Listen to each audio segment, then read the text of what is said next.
Hello. It is our friends. Oh shit, I forgot to unmute you on stream. Oh.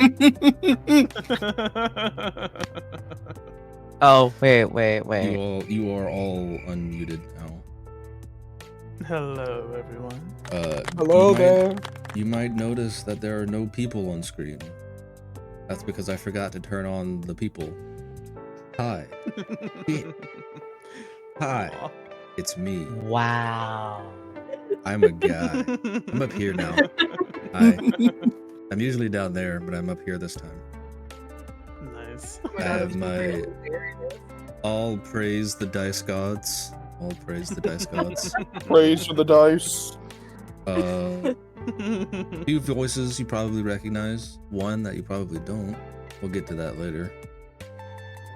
But first, I think it is a matter of introduction. Welcome to the world of Oslo. It is the 981st year of the modern era.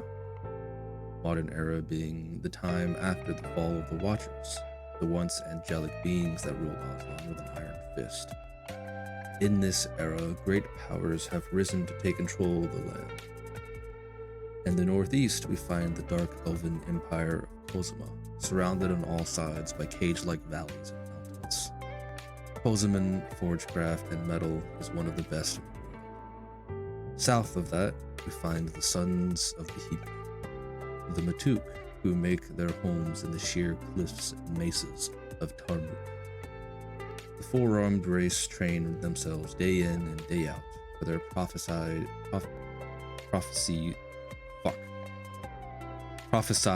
end of times. In the center of the continent lies an ever-expanding desert known as the Dust, where the battles with the Watchers were most fiercest. Scattered throughout this region, you will find various communities and settlements trying to eke out an existence amongst the windswept dunes and rocky cliffs.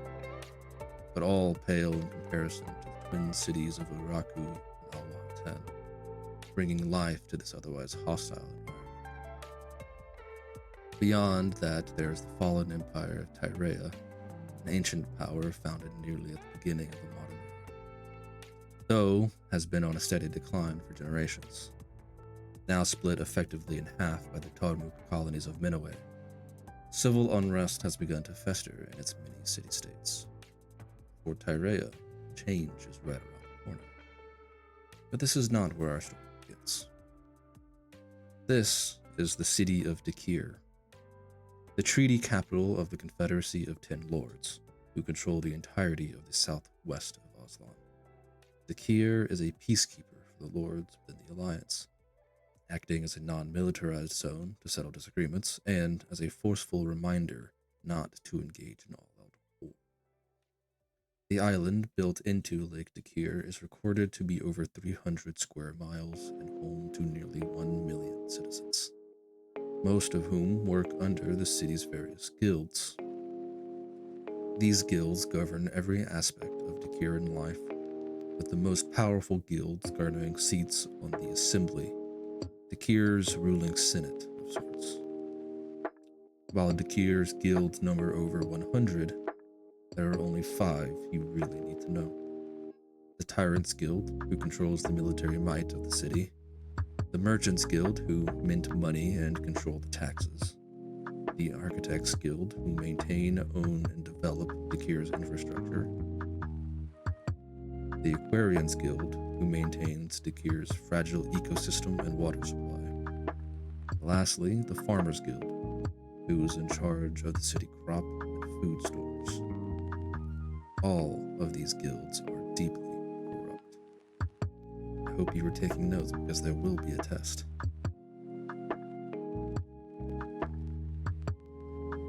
Our adventure begins just as many others do, in a tavern. This particular tavern is known as the Crimson D, or just D's.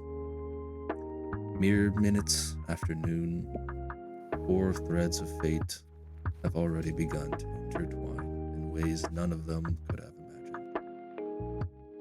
Two of our heroes were already well acquainted, conversing at a table.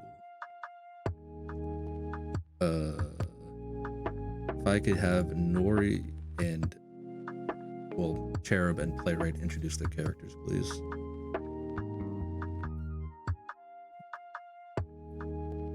You go first. Dude.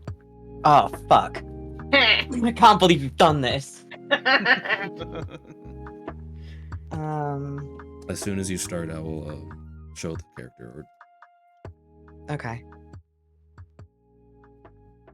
Although I guess it hasn't been on the side there this whole time. Yeah, you're putting me on the spot. Okay. Icarus is a lithe, 5 foot. I think I'm 5'5" or 5'6". Slightly olive-skinned Asimir, wearing white robes that are adorned with gold jewelry, with cherubic blonde, light blonde hair and amber fiery eyes. I'm usually depicted holding or have my lyre strapped to my back, along with a bow and a quiver and a staff. What else would you like me to tell? Whatever if that's all you have, that's fine.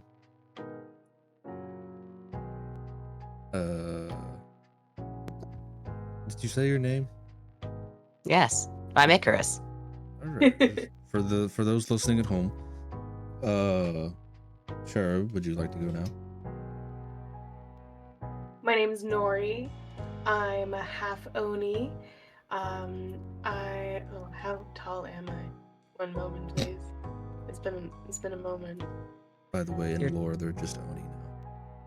Oh, nice, sweet. I love it. I'll take Picasso. it. Nah.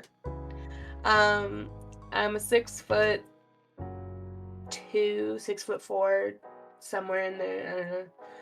I'm a tall lady with a big club, and I just like intimidating people so that they stay out of my way. But I'm also very particular that if you cannot protect yourself, I will be there to protect you. I've got green skin and yellow eyes and unruly black hair that I often keep down until we're ready to fight, and then it goes up, and then you're in trouble. And what, may I ask, you two are talking about?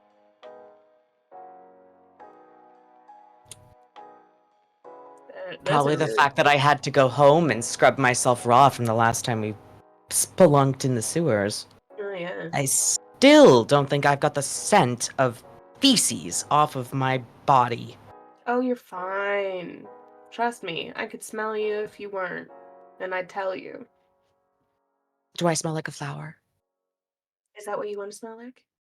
Preferably. Sure, you smell like a beautiful flower, the one that blooms down the road. You know that one? In this moment. You are so full of shit. During that brief moment of silence, I believe the door to the tavern would probably open. And a bleary-eyed man would take his first steps into the tavern as he notices his cohorts. T-Turtle, if you'd like to introduce your character. And I will give you a moment to think because I'm going to introduce the tavern a little bit.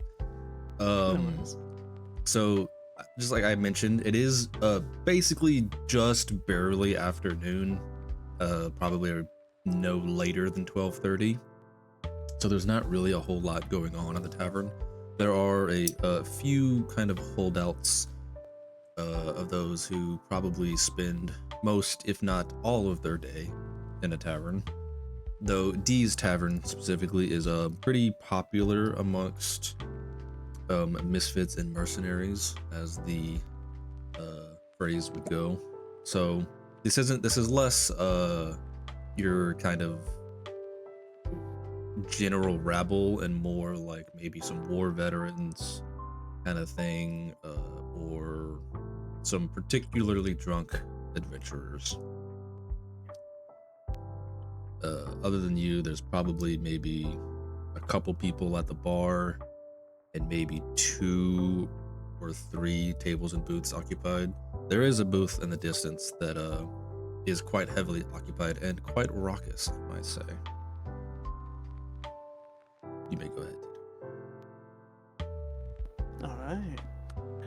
Theodore is my name, Theodore Magnus. He is a tall, lanky gentleman. He is 6'3". He looks like someone who heard about dark academia once and put all his life's work into it to try to emulate that aesthetic. A big nerd. Oh, and he's also a human. Scandalous, I know. He has a stubble on his face that has clearly he has attempted to shave it once or twice, but given up for one reason or another. He just doesn't really care about it anymore. He's got shoulder length, slightly upkept brown hair that covers his ears on occasion. His form of dress is very formal, even when he wants to be casual. He tries to be as formal as he can. And he also has a red signet ring on his left hand, on his left ring finger. And he also seems to be carrying a book with him no matter where he goes. Oh, and the dark circles under his eyes, of course, show the results of late night study sessions or sleepless nights of other sorts. I would ask you introduce yourself to your previously met companions who you are meeting again, possibly for the last time, simply to receive your pay for the previous mission.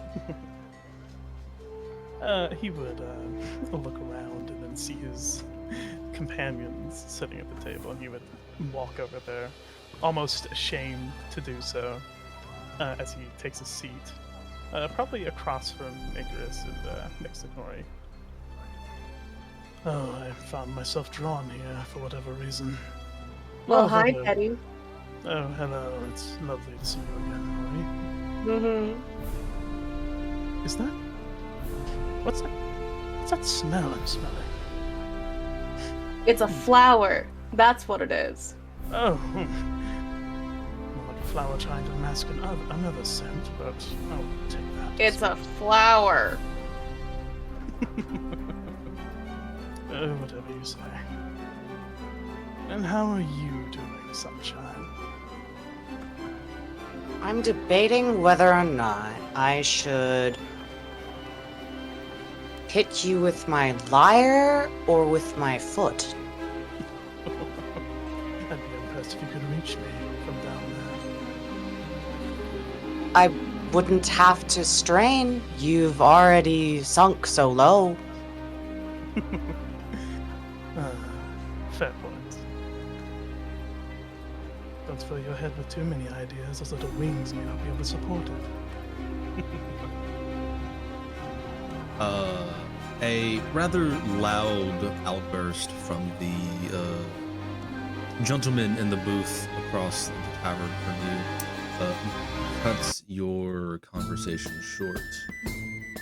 That is quite jarring. That total shift was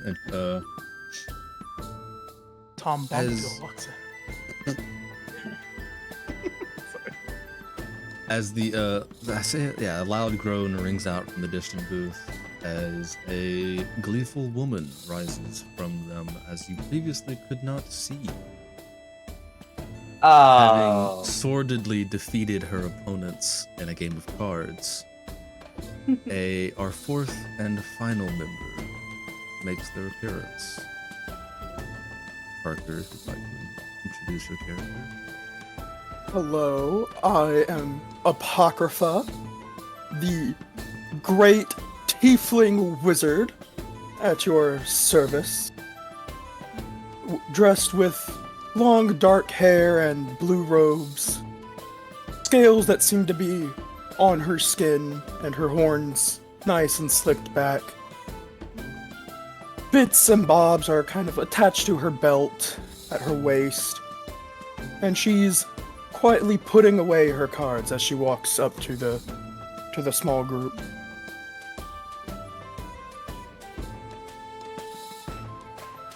Congratulations on your climactic win. Well made. Yes. Well, they were quite foolish anyway. Apocrypha, add 50 gold pieces to your inventory. Oh, yeah. No, 15 gold pieces. Hey, money is money. Yeah. I'm gonna do that.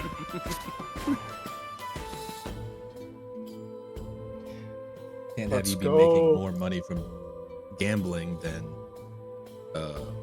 your job. Ah, Right. bish posh.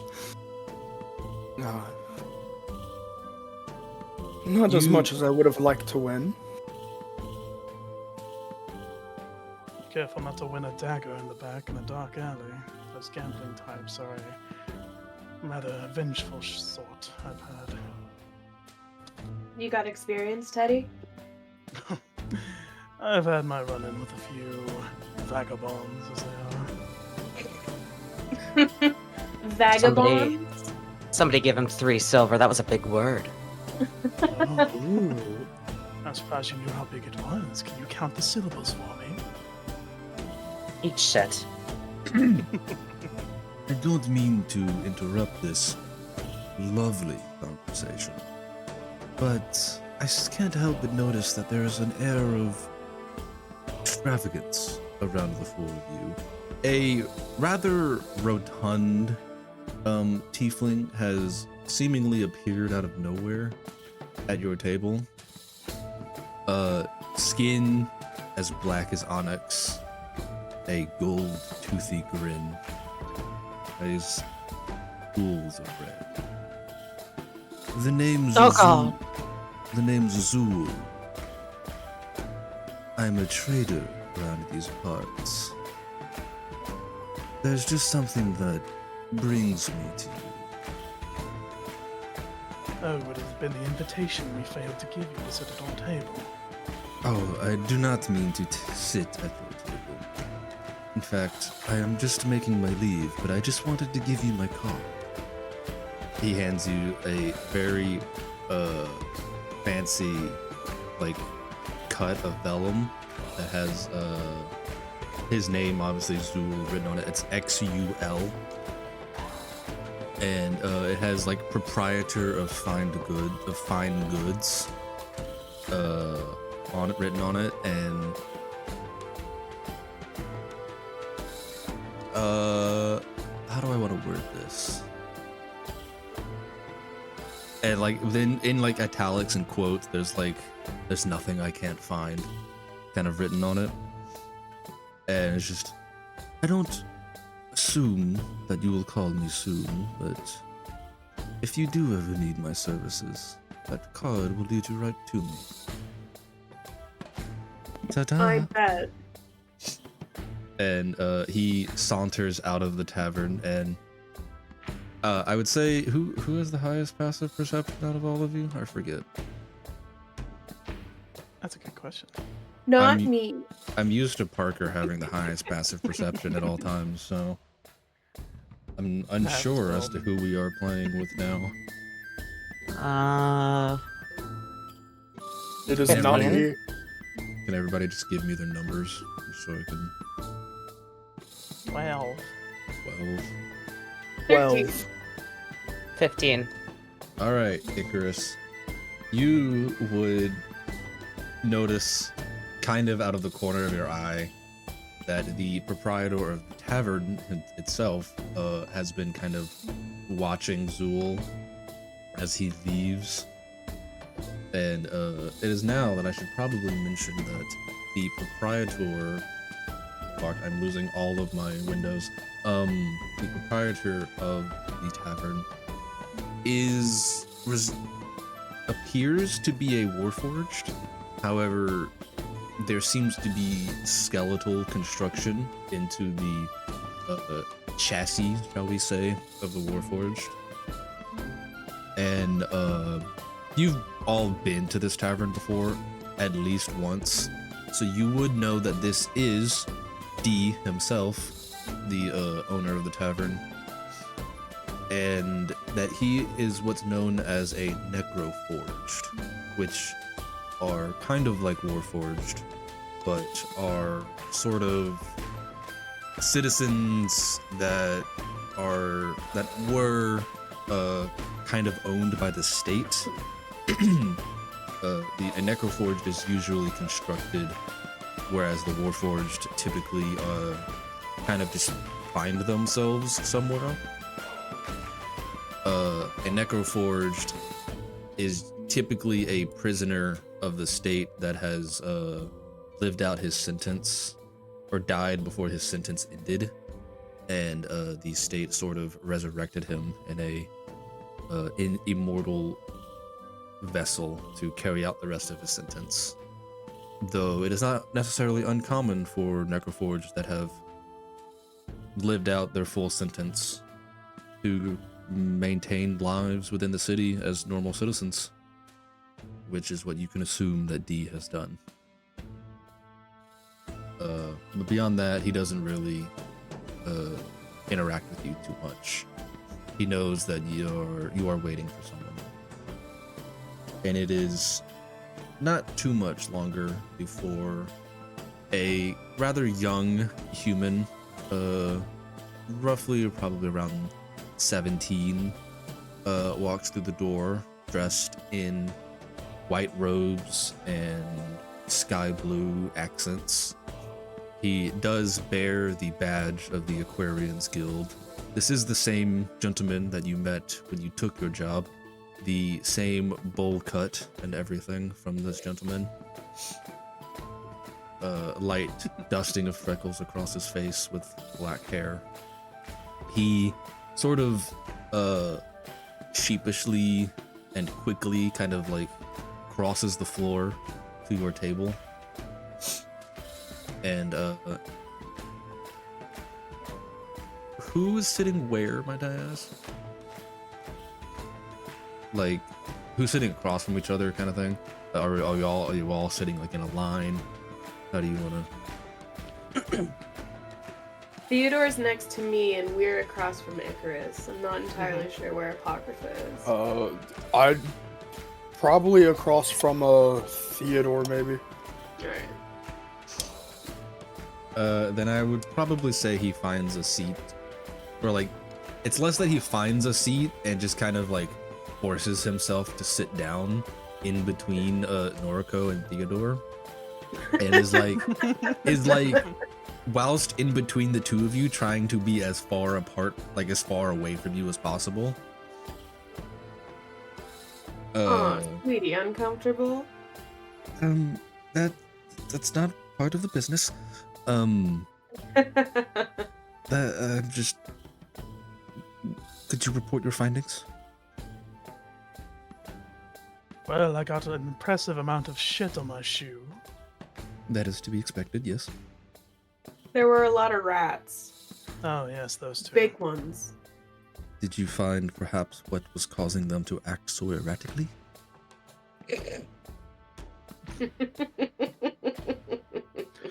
We did find evidence of some strange substance leaking into the sewer, I believe. That's very bad. Oh yeah, the weird ooze. Ooze? I'm sorry, what? Some strange ooze. I believe it was, correct me if I'm wrong, gray in color? Well, did you at least put a stop to it? I believe we did. Well, Did we? we killed the rats. Those who seemed rather large and hostile, but And infected. yes, so we more basically cleared the way for your people to find the source and do what you will with that. Well, that is good. because that is what was asked of you. Well, did you perhaps find the party that had gone in before you? No. But there was evidence of them not coming back anytime soon. If at all. That is a shame. Well, regardless, job well done. I will report your findings to the guild, and we will probably be back up and running before the end of the day. Just to make sure I have everyone's names correct, could you repeat them to me? Mr. Would Man. like my titles as well. Oh God, just your please. Just your name is fine. Or if you have a particular surname, then that works as well. Theodore Magnus. Right. Okay. Scary one next to me.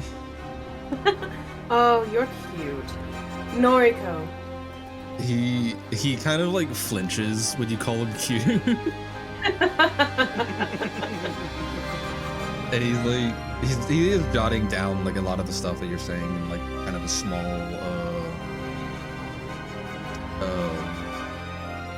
notepad, as well as your names. Mhm. Although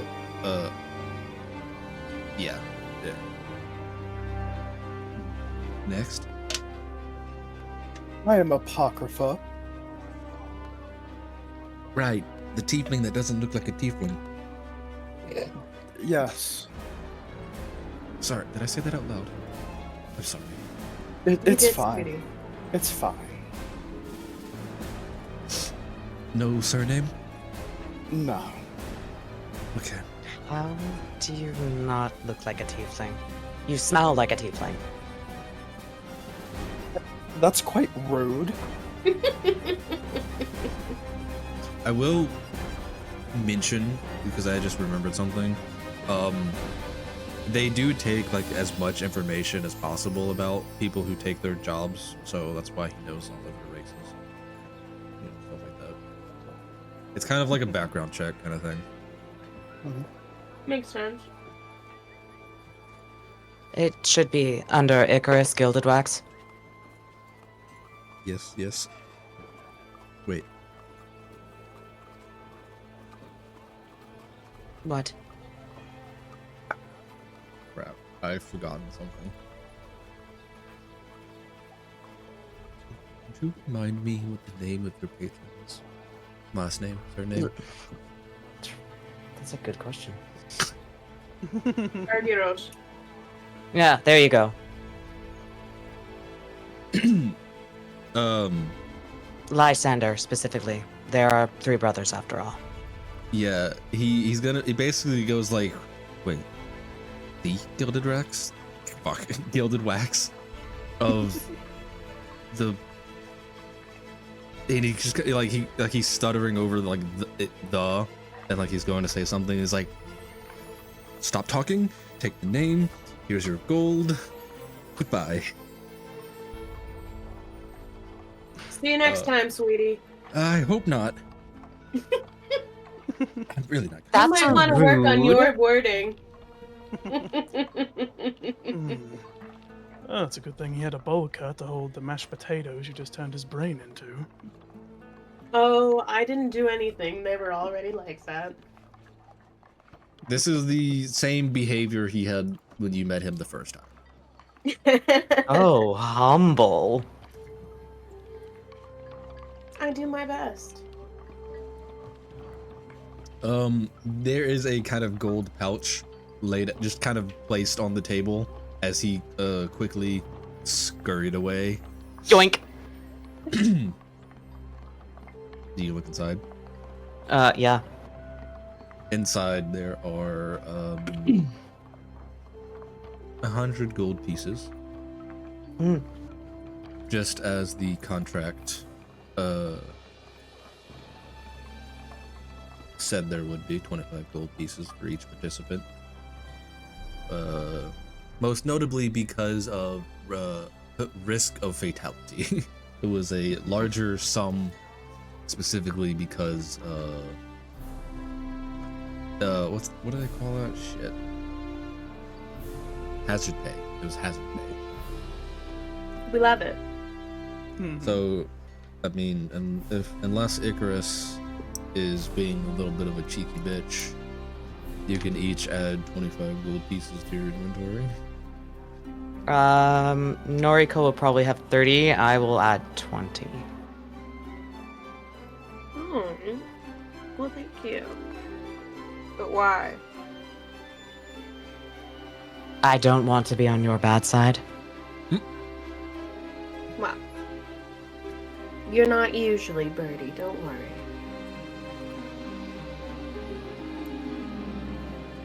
Rex, I gotta ask. Yes. At this establishment, does D offer nuts? Oh! I was waiting for it. I was kind of also waiting for it and then forgot because I completely never heard of it until I did the introduction.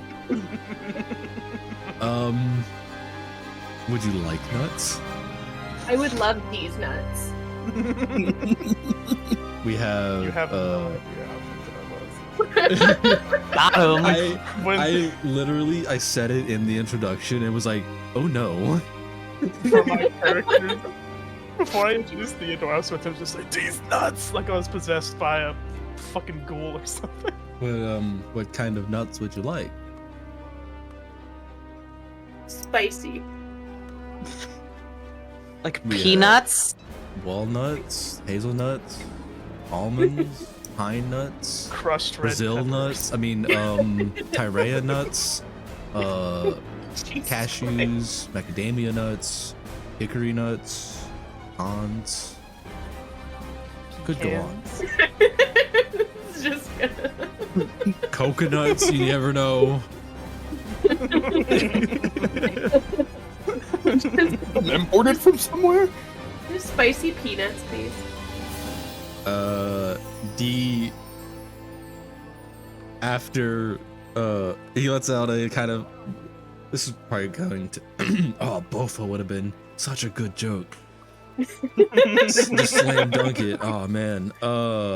After the kind of long sigh after he hears D's nuts and he just goes, kids these days.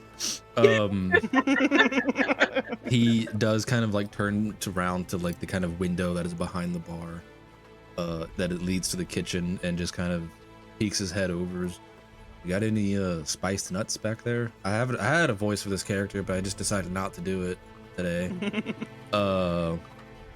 And you do hear it, a kind of rather low voice kind of call back, was like, "They want nuts? Why not just order food?" Sure, let me see what I can find. And after a few minutes, he does produce a kind of small bowl of cashews, spiced cashews with like chili powder and stuff, kind of. Nice. Do you know that pine nuts are actually, in a botanical sense, edible seeds? Did you Thank know you. coconuts Are you playing a technically board? not a tree nut?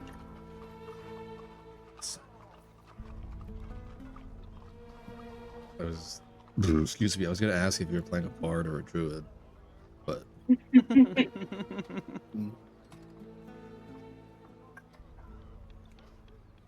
the night is still young. There's still multi-class on the table. This is true. Having counted out your gold,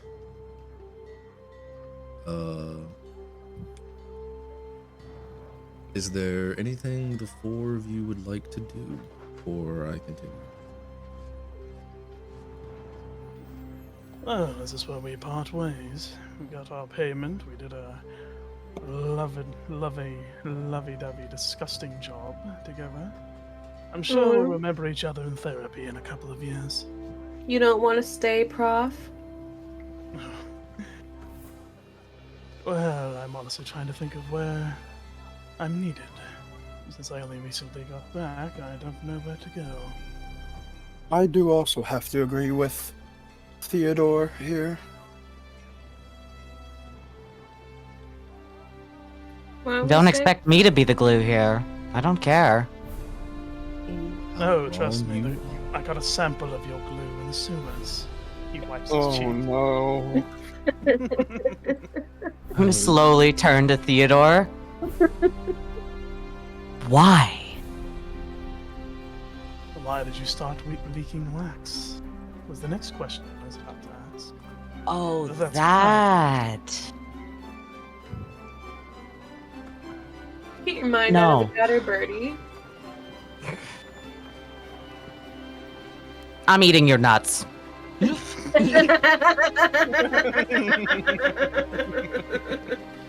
Enjoy. Right, do you yell this out or do you just do it? I mean, I don't yell anything.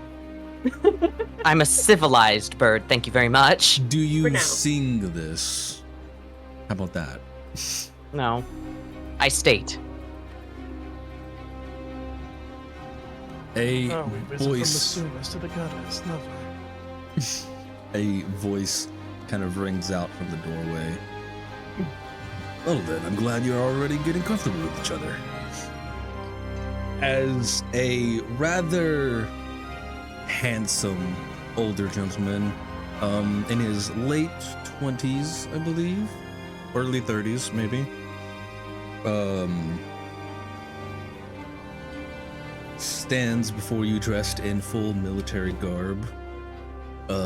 Those of you who are familiar with the city of Dakir, you would actually recognize his armor specifically as a kind of signature armor of the Tyregos, military faction within the Tyrants Guild. As he kind of addresses Icarus. Oh god, it's another one. You have no idea how long it took me to find you. Find Nice. me? You Well, I merely mean- just had to call, I'd come. Well, it's not that kind of deal that I'm looking Uh-huh.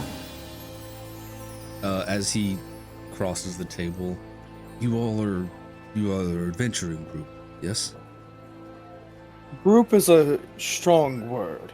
You could say so. Well, how about Cowards would say otherwise. for one more job? You are. I should also mention that this man has very stereotypical like very dark bleak beard. It's like extremely curly and kind of same thing going on for this hair, though it's kept military regulation short. I forget the names of the specific styles that these are called, but I'm just gonna call them the Greek hairstyle and the Greek beard, Fair. So are you down for the job? Piqued my interest. What is it? Well, consider it something of a personal favor as far as the particular unusualness of a member of the Tyrants Guild personally requesting a group of adventurers. I'm a little... he coughs up and I am a little swamped with work, and I knew you'd be here. And, well, we've been so busy with Red Hood about, but perhaps you'd like to do a little bit of investigating for me. Ooh, smart people stuff. Oh, going Sounds in like the up your sewers valley. again. Oh, I'm sorry, by the way. My name is Leonidas. The address is Apocrypha and Theodore. I see. You should probably know who you're going to be working for. Mm. The Tyrants Guild is willing to pay you handsomely for your services. Handsomely doesn't sound like a number, Leo. Well, I cannot personally guarantee any particular number, but I can promise at least 10 gold pieces from my own coffers, if that is enough to satisfy your desires. Well, the Aquarian Guild just gave us 25 each. Indeed. Last I checked, I thought the Tyrants Guild had more in their own coffers. Sounds like But- this is such a dire job, then. If it's just the first installment, Leo, I'm sure we can work out particulars afterwards. Yes, first installment. Sounds like a plan to me. Hmm. And would anyone like to make an insight check on him real quick? If I can, yes. Yeah, you're anyone's allowed to right now. First roll of the game. So, What? We're looking this man over like Theo's not gonna do it because he's just not surprised. I got a nat 20. Oh my god. Yeah. Let's fucking go. For a total of a 22? Being so well versed within like reading your opponent's playing cards and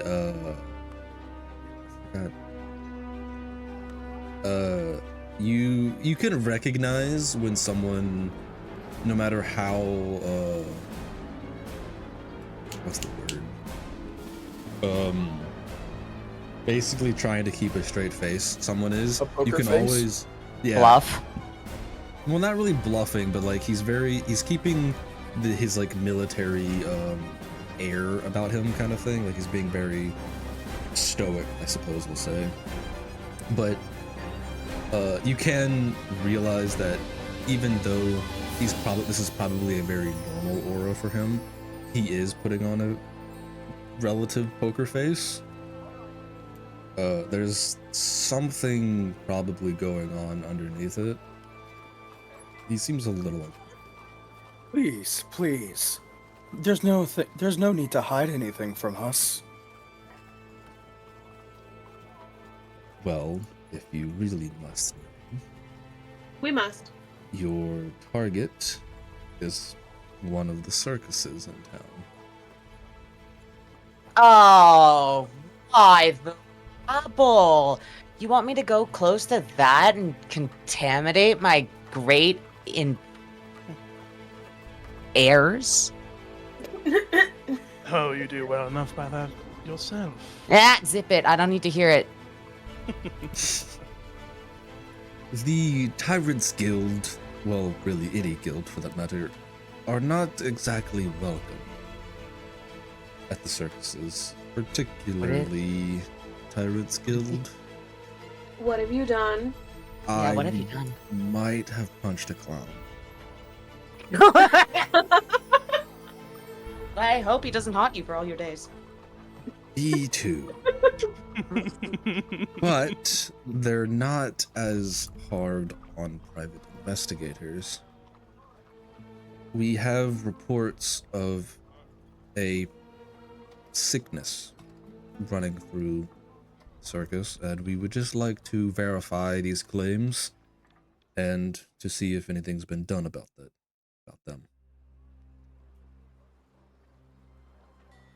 Now, Leo, when you say the circus, do you mean like the Circus Maximus, or are we talking like actual clowns? Actual clowns. Oh no. No, you'll fit right in, don't worry. String Bean, did I ask your opinion? Oh no, but you were begging me for it. Well, going to a circus sounds like fun. The name, the particular name of the circus is one that you might recognize, Icarus. Oh, no. Where is it? How many notes do you have open? So many. Oh, great It dice is- lord. It is very not organized over here. No worries. Especially since I'm terrible with names. Yep.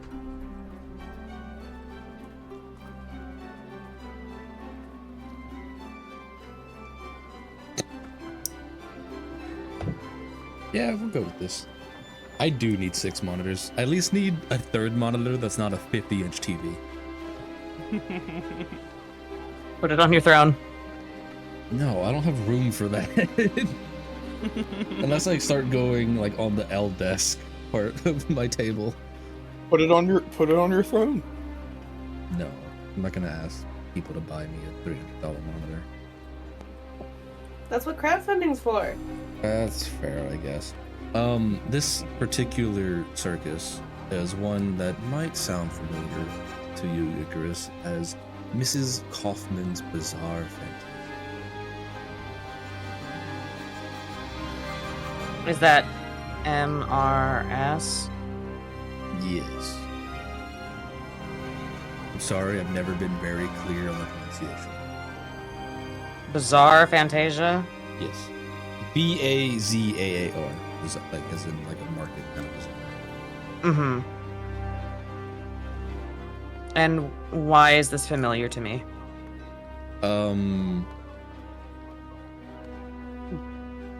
Wow.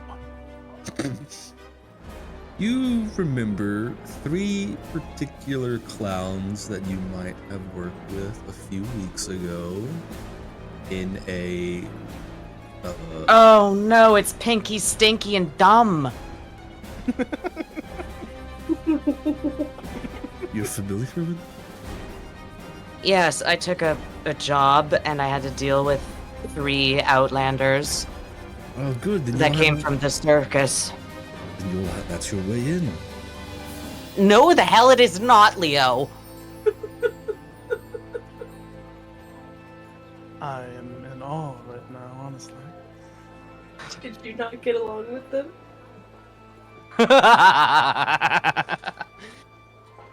No. Well, I why don't- wouldn't? Have room for idiocy. Well, why Theodore wouldn't you use the slowly connections? reaches up to his mouth and zips his lips closed. You said Theodore for some reason. I thought you said Leonidas.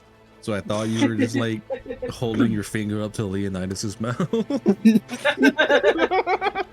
Caress his face.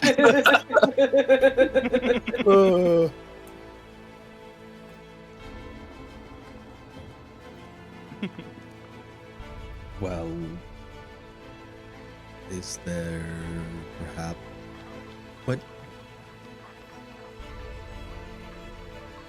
what could how could I convince you to do this for? If- Leo, you asked, I will do it. Thank you. It is not my favorite place amongst the clowns. And I really. Well, no, I imagine that's why you biffed one in the face. Chest? Body? What did you do exactly? I don't think the particulars are important here. I think the particulars are very important here. Roll persuasion. Yeah, what if they ask me? Oh God. Where's my persuasion?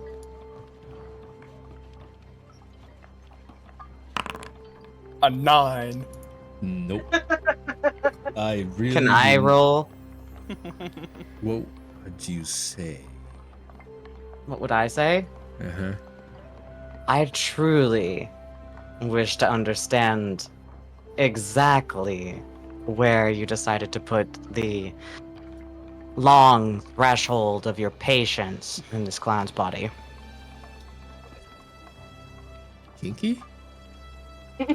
Yeah, sure. Go ahead. Roll persuasion. Do I have to roll it on the tabletop, or can I roll my own dice? You can roll your own dice. I think everyone else has been thus far. Yes. Fox. I mean, the last times I did it on the tabletop, but I'm not doing it anymore. Until I figure out how to get the mod to work, where it like shows your dice on the tabletop, you can go ahead and roll your own dice for now. 'Cause I have no idea how to make that work. I didn't pray to the dice gods before making that persuasion roll.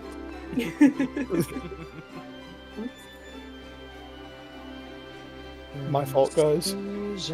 Because That is math. I can do math. I can totally do math. because the chat logs aren't visible to the stream, so I'm not really worried about it. Solid 27. Holy shit! Damn. Noise. He just kind of looks at you with like a. God damn it. Well, if you really must know, Hold on, wait. Where's the name? Where's the name? It's where the name is. Shut the fuck up. Is it his wife? Maybe. Oh I no. s- Where's his wife? Where's his wife's name? My wife. My way. My wife. My wife. I don't actually see it anywhere on those notes.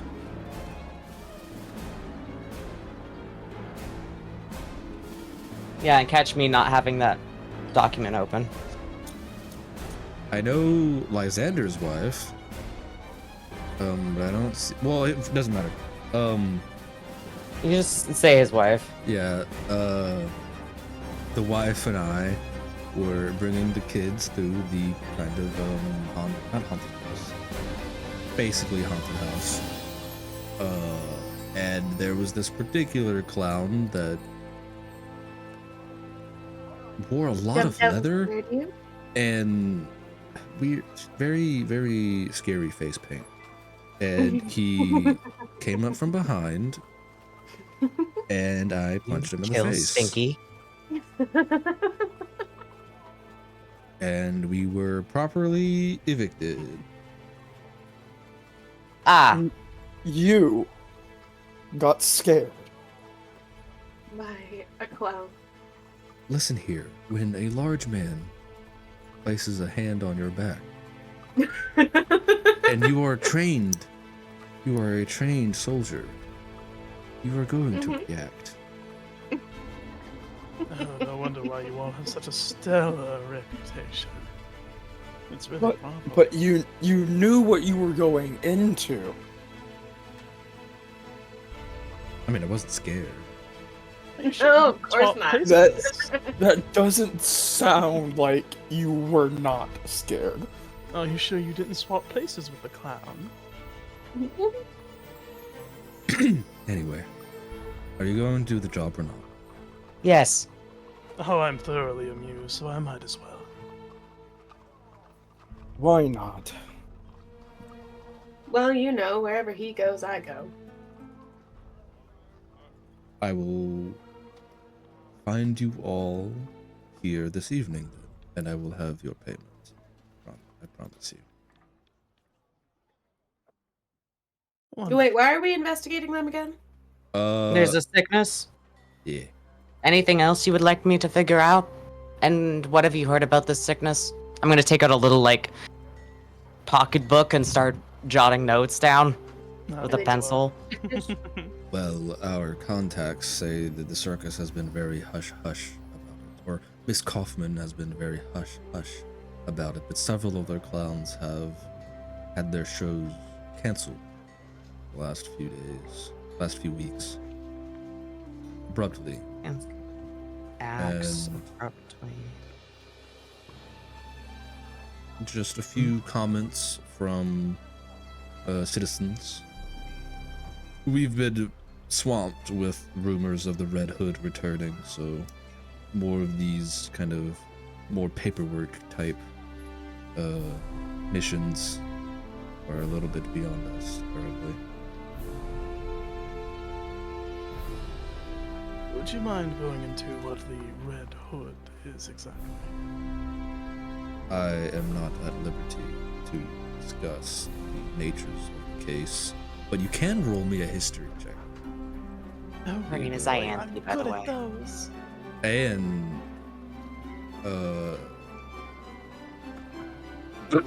you can't exactly explain why, Theodore, but roll with advantage. Ooh. What was that you said, Icarus? Her name is Ianthe. That word.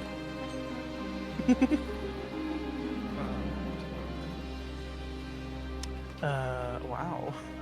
That could have been much better.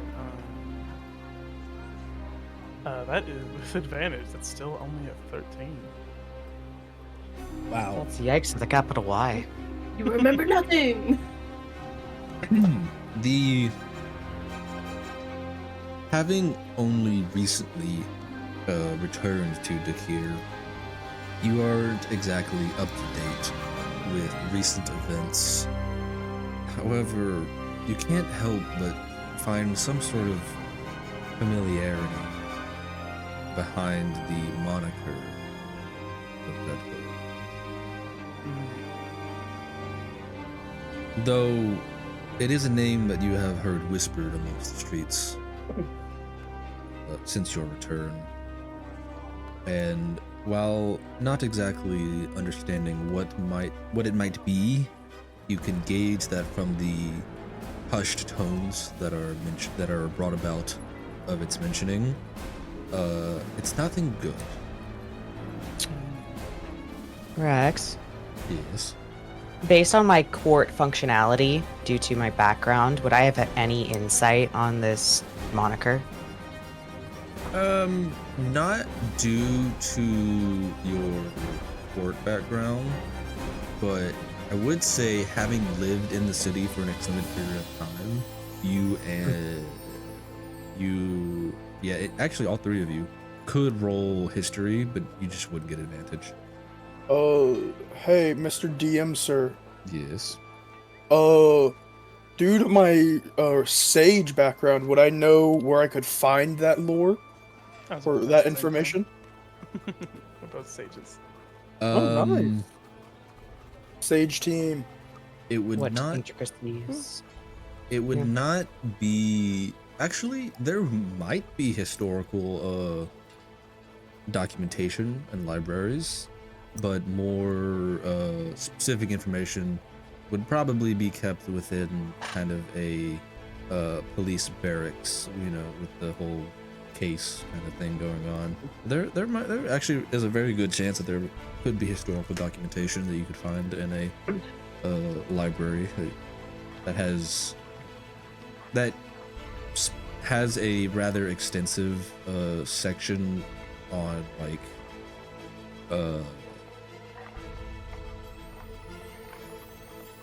kind of like not gossip, but like more minor activities that go on throughout the city, like kind of like a newspaper, kind of like newspaper clippings kind of thing. And you said the three of us could roll history? Yeah, I think you've all lived in the city long enough that you could probably roll. Dirty 20. No, I don't know. I don't know. Did you get a I 1? got an 11. Oh. I got an 11. Dirty 20. Yeah, I'm waiting to see if Noriko rolled or not. I know where to find it, but I don't know what we're talking about. I did not roll.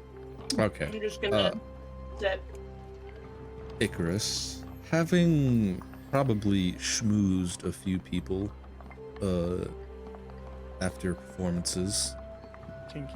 and also just being a citizen for as long as you have, you do recollect, though it is in the back of your memory, that there is a particular name that kind of comes up every 3 or 4 years, known as the Red Hood.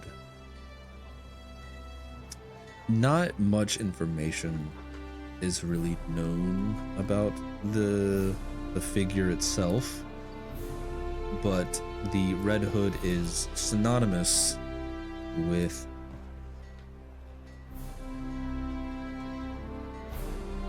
how do I want to say this? It's synonymous with whenever the Red Hood shows up, and people kind of start talking about it, it's usually because a string of disappearances in the city have kind of caught the attention of the populace or the city guard. Like notable disappearances, like higher up people, like more No affluent one, people, or just regular people. so almost like too uncanny, similarity wise.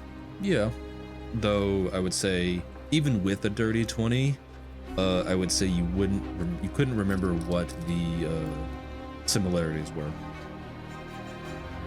But I have a concept that they're similar in aspect, right? Yeah. Just not what they are. Yeah. Okay. It's the Red Hood is. I'll give you a little bit extra because of your 30-20. It's there are sometimes red herrings that would appear, just like I don't know, maybe someone kind of just left the city randomly, like, oh no, the Red Hood's back, kind of thing. There have been several accounts throughout the years, spanning probably close to 50 years now. And just every 3 or 4 years, the conversation of the Red Hood comes back. Okay, so as like a player, it kind of like Fleetwood, like Fleet-footed Jack or like Jack the Ripper kind of concept. Maybe. Like urban legend-y kind of. Yeah, urban legend. Yeah. Okay.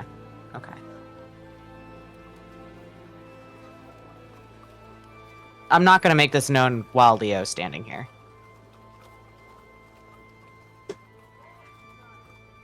But I will nudge Noriko under the table. Well, it seems that things are all accounted for. Now my lunch break is almost over, and I must continue my patrol. And he grabs like a handful of your nuts.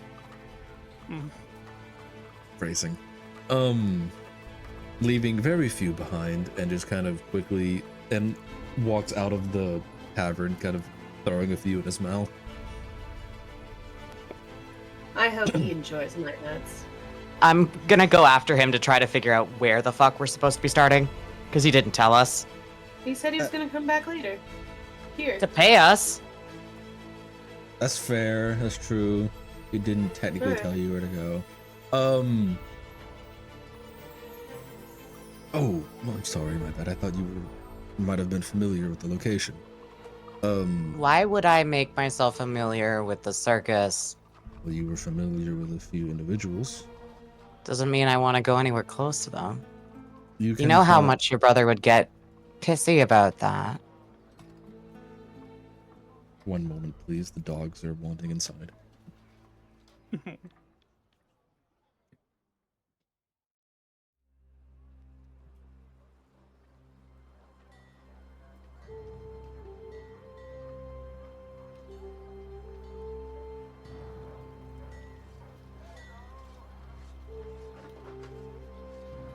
I apologize about that. I don't. How do I want to respond to that? I need to stop closing the window with my notes. Probably it's not a good idea to close it. I don't. I want to answer with I don't believe. Oh, you know what? Okay. I think my brother is in a bad enough mood that this will not trigger any sort of particular reaction. I hear he's grown quite sleepless these last few months.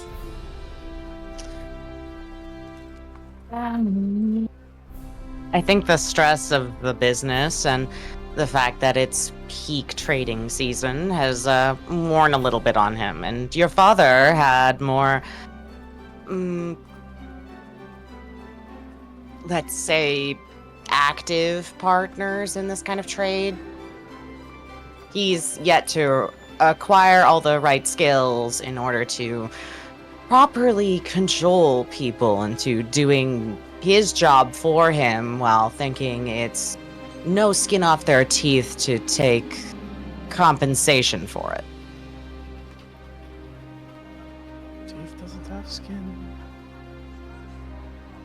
Anyway, you'll be going to Cage Street of the Entertainment District, which I suppose will bring up here. Sorry, what street? Cage, C-A-G-E, Cage Street Of the entertainment district? of the Entertainment. Cage Street is a rather long street that kind of runs in between the commercial entertainment district, and is actually the same street that you, what are they? Well, simple terms, it is the same street that you kind of went under to clear out the rats. It is just much further down the line.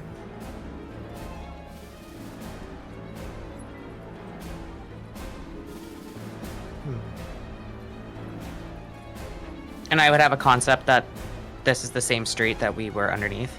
Yeah, I'm sure you would know most of the streets in the city. Page Yeah. Street is kind of a more popular, or not popular, more kind of main street within the commercial district, and then it kind of tapers off and becomes a little bit more windy as it gets into the entertainment district, and is a little bit less traversed throughout the entertainment district, unless you are going to see the circus, obviously, which there are multiple of, by the way. Just Mrs. Kaufman's is a permanent resident within the entertainment district, but there are several other circuses that come and go throughout the year, and then there are also other permanent ones. There's no discrimination against entertainment in the entertainment district. Okay. Sometimes a party needs a good clown, you know? Yeah. Well, it was nice seeing you. I hope to see you again with your shield on your back. Is it not there? No, it's, in a sense, it's a farewell parting no, statement.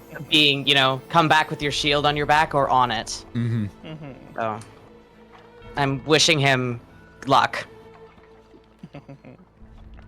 in our own culture. Yeah, he would probably retaliate with a similar phrase, if not the same one. And he'll kind of probably lean into your ear a little bit. Just, there is word of Isaac returning to town, by the way. So soon? Well, it has been many years.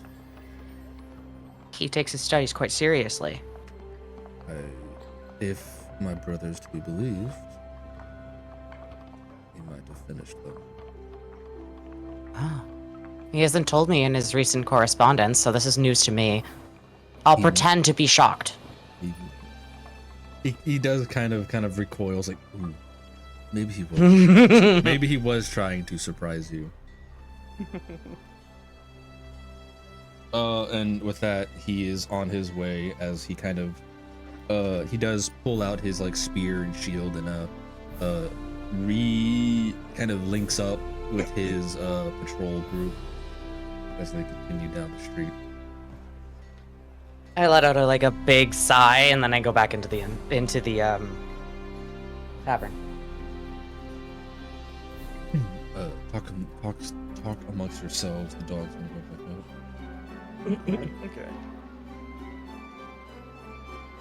Well, it looks like you're stuck with me for a little longer, Oh, Theodore. no. Oh, beat still my heart. Apocrypha, what were you playing? Oh, just nothing too serious. Just a small game of cards, really. Cards, my favorite card game. Teddy, are you always this pleasant? Oh, you should see me on my bad days. I would Oh, have I used love the to. word condescending.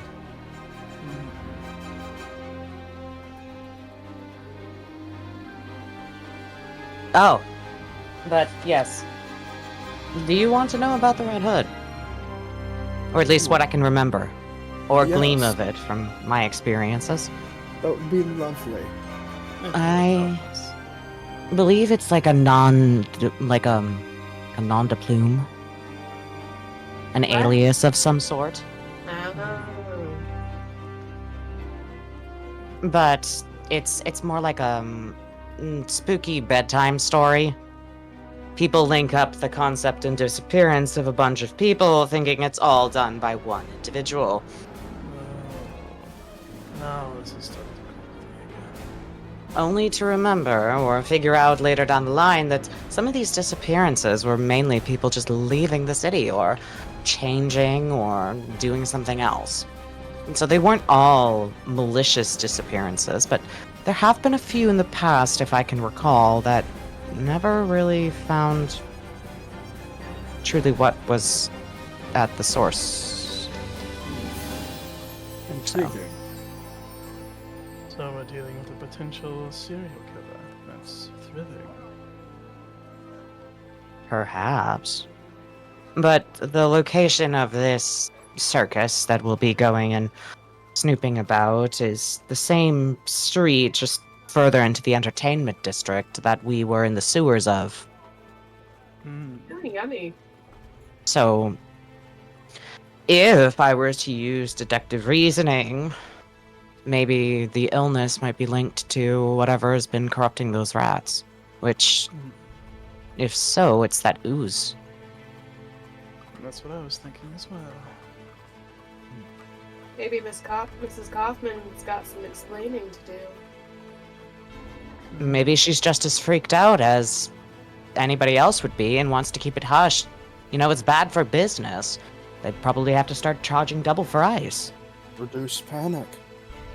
Keep it on the down low. See what you're doing, and I don't like it. Icarus, Yes. I've caught on to your references. Have a hero point. Thank you. Yeah. Sorry, I didn't mean to interrupt. Actually, I did. I just. If you want to keep talking, you can. So, shall we set off and then return here at nightfall with any information we've gleaned? It seems like a splendid idea, but it might be best to stay together and not split up too much. Aww. Are you starting to like us, Teddy? Oh, you're growing on me like a tumor. Oh no, God, not like a tumor, like a fungus. Yeah, Like a green. fungus. Jeez. I like fungus, though. And so you'll like me. I can be a fun guy. Oh, lovely. You are lovely, actually. Yeah, thank you. Watch it. Oh, Birdie, are you getting jealous? I am not afraid to get between things. No? No. Alright. We'll see what happens later. Promise. Steve, I'll stay over here. Alright, let's go. I'm beginning to see something forming that I was not anticipating.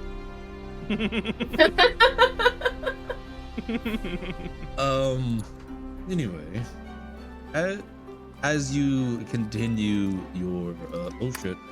Ah shit. Wait, do I have I may not have a thing for this. I don't have a thing for this. Oopsie. Oh no. It's fine. I can just do it next time. I might be able to do it. If as you enter onto the streets of Dakir, I don't have the sound that I wanted to play for this, so we're gonna play this one.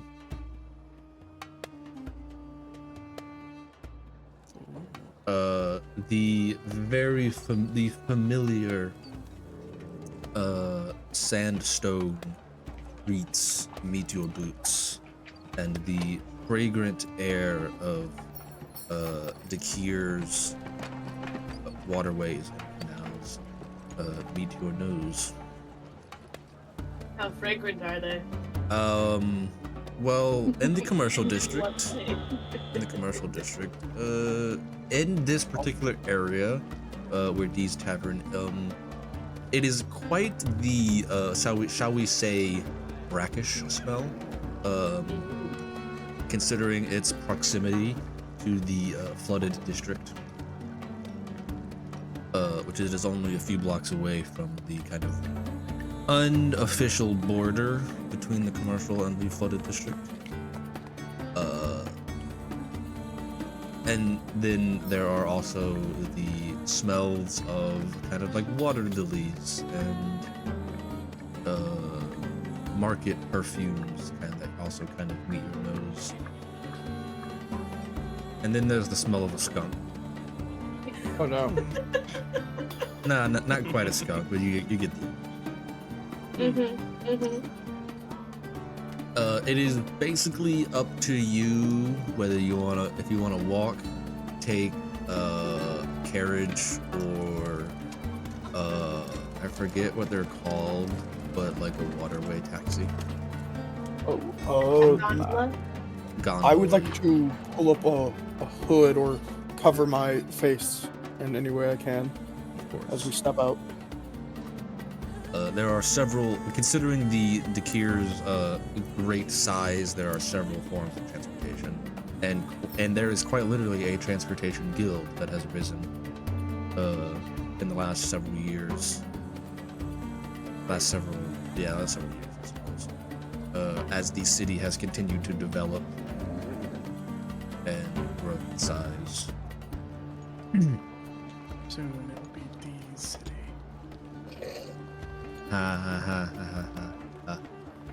Regardless of what mode of transportation you take, are there any stops you would like? Is there anyone selling books? Oh, are you going Yes, sir. specifically for a bookstore, or are you kind of looking for a market store? I don't know, for a market stall, or whatever might be on our way. Yeah, you can probably find, if you go through a market square. I assume you're walking in that case. Yes. All right. If you kind of take your time to go through a market square, you are first off you are bombarded with a few of the more tenacious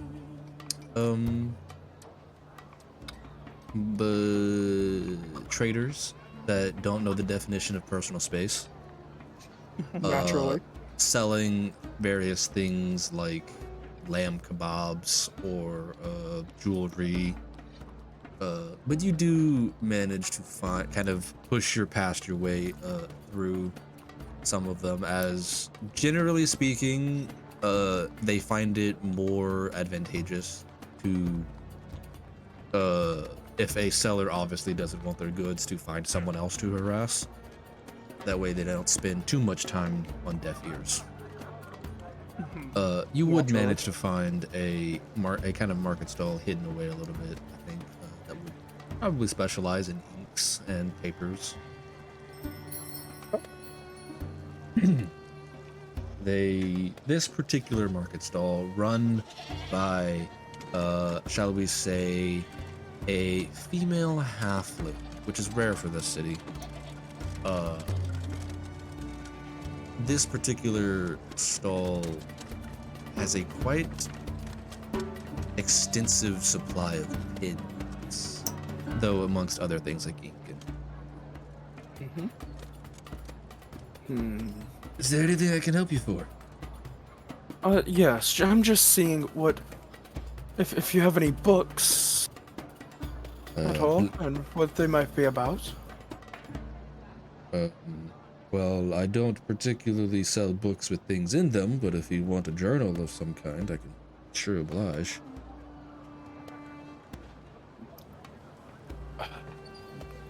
Do you have any that have information in them already? Perhaps? That I suppose I can see. I honestly have no idea if I said female halfling or male halfling, but I'm gonna change it to a male halfling. Okay. He kind of like ducks into the like a kind of cabinet in his stall, and you can hear him kind of like cursing under his breath a little bit, like, "Pen or a book or something, please."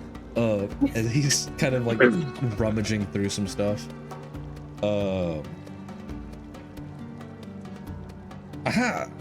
Yes. I have here with me an encyclopedia of the hydroponics of the Kir. Does this sound something fancy for your ears?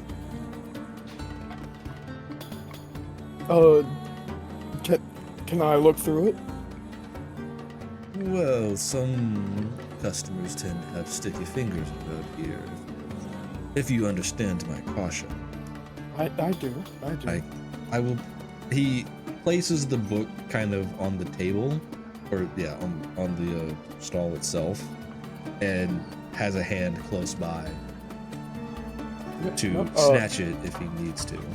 I just flipped through it a little bit. I assume it's about like the waterways and whatnot.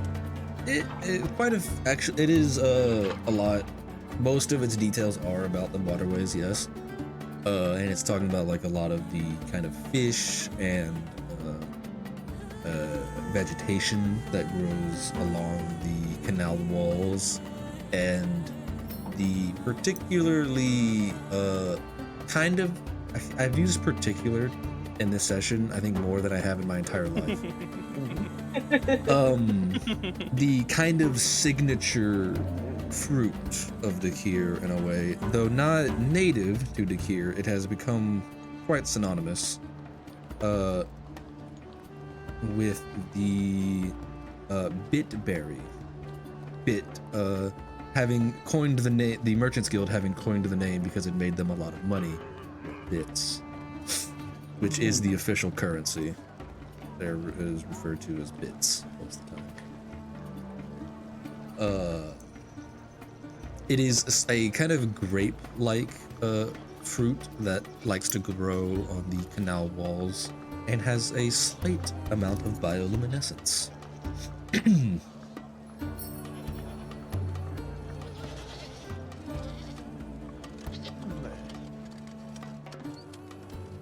How much for it? I can sell you the book for 5 gold pieces. It was pinned by a former member of the Aquarius Guild after.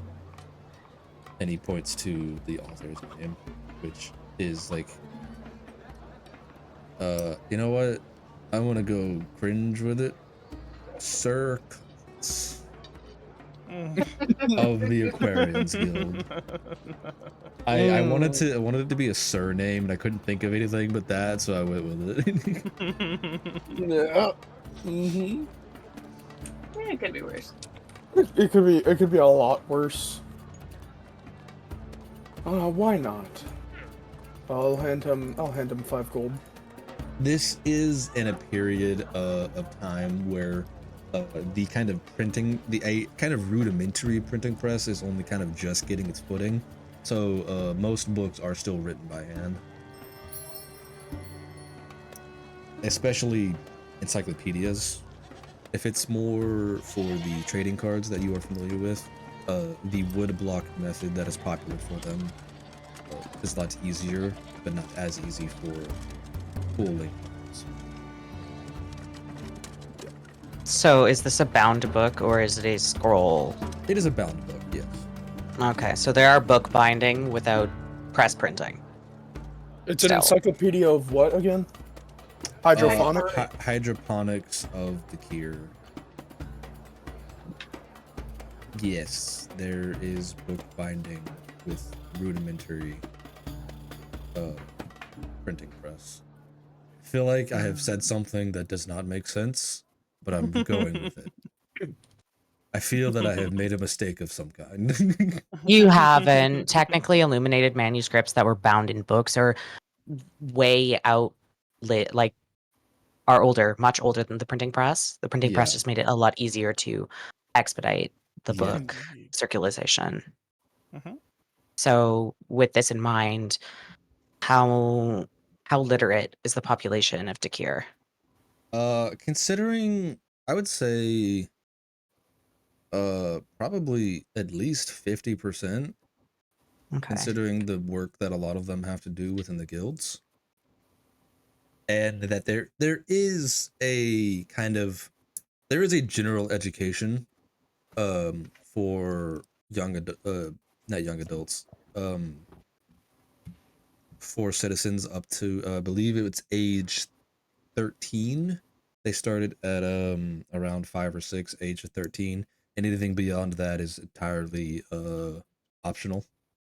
So they would have rudimentary reading and spelling abilities. Yeah. Okay. Hmm. So literacy is not necessarily extremely prized.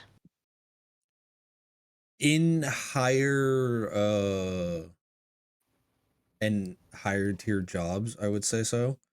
Okay. Though not every job needs literacy now. Okay. You don't need to know how to read and write to dig a ditch.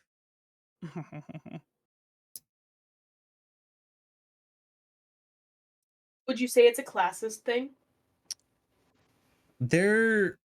It's not a sort of, there is classism obviously, because the new build district and the moat district is kind of a point of contention amongst that. Especially with the existence of the flooded district kind of almost being excluded from the rest of the city in a way. There is a bit of classism, though it's one of those things that no one kind of addresses it. It's more just like, oh yeah, it's just one of those things, you know? Okay. So with that in mind, is signage more pictorial or written word? Like signatures. No, I mean like, is it?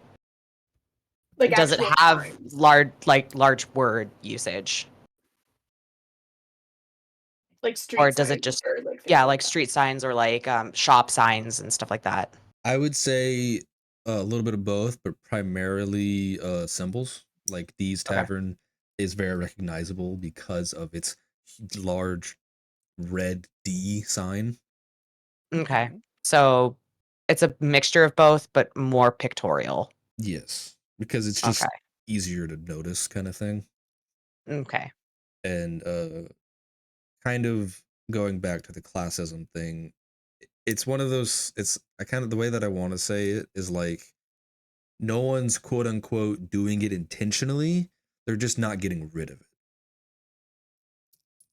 it. Does that make sense? Yeah, they're not helping it. Yeah. Hmm. It's always If it been ain't a broke, white don't paper. fix it. Exactly. Yeah. A lot of the more probably egregious cases would be amongst very high ranking members of guilds and the assembly, but they are almost never really seen in the general public. A lot of the kind of lower tier members of the guild mostly run them as far as the average citizen is involved, and the average citizen is kind of left to their own devices from the higher echelons. Okay. And it is within those higher echelons that you find a lot of the corruption and what is it, Deliberate lobbying. classes. Yeah. Okay. Nice. Fun times. Sometimes indeed. Though the Aquarians Guild is, pretty well liked. Okay. Beyond your book, is there anything else? No. Not for me, at least. Going once, Yeah, I'm good. going twice, I think I was just seeking the public eye, at least. sold. No one wants anything. You can take 5 gold pieces away from your total. Already And done. over the course of a couple, I would want to say 2 hours, so about 3 o'clock. 2 hours of walking, and maybe 1. Yeah, 2 hours of walking. You find yourself at the entrance of Miss Hoffman's bizarre plantation.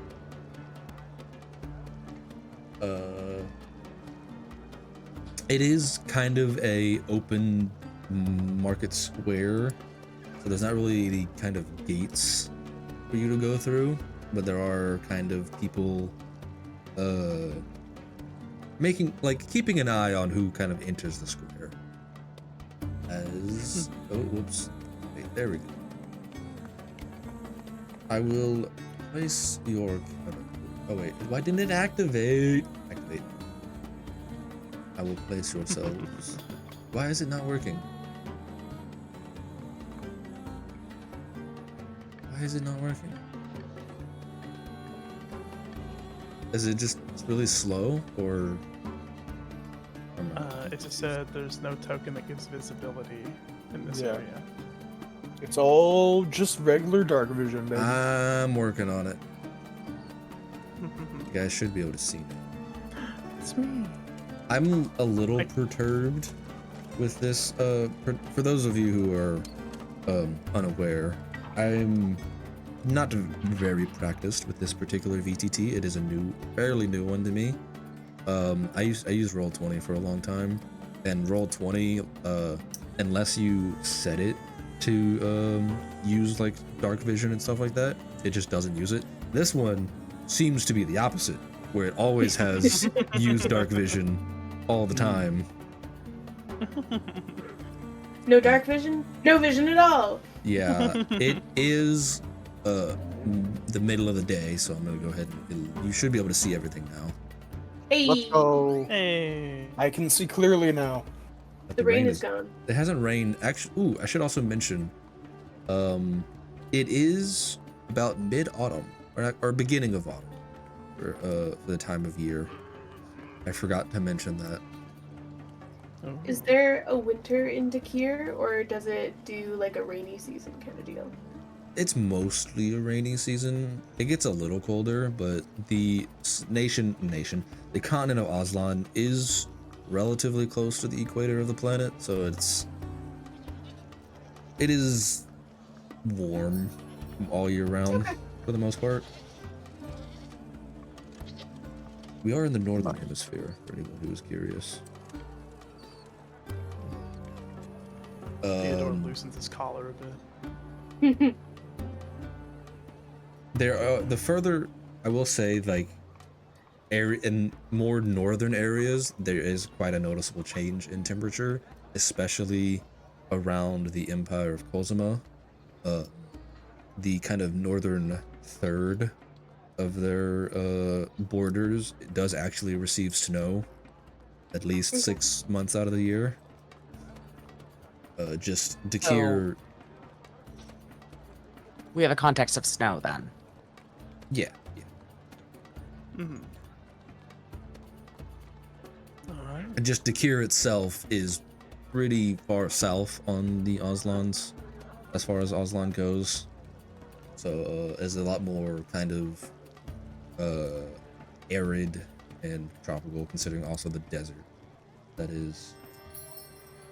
separates the Confederacy from the rest of the continent.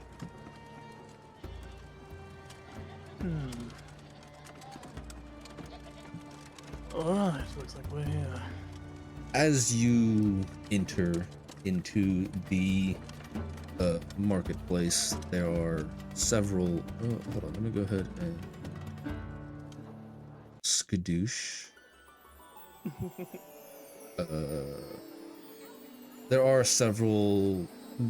It is relatively early, I would say, for a circus's kind of prime time, shall we? But there are definitely those that are playing the games, seeing the sights.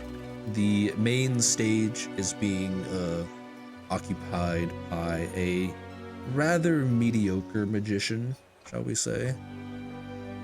Oh yay. Look at Is- you. I would say Apocrypha, you could recognize both a mixture of sleight of hand and actual magic going on with this magician. Just his routine seems very stale. Nori, did you just Quite hear boring. a bird just now? Hmm? Did you hear a bird just now? I think someone just tried to say something to me and it got lost in the wind. No, I'm not getting in between you two this time. Play nice, girls, or else I'm gonna have to talk to you. You're not gonna want that. Nori. That magician is quite boring. Yes, Pigeon?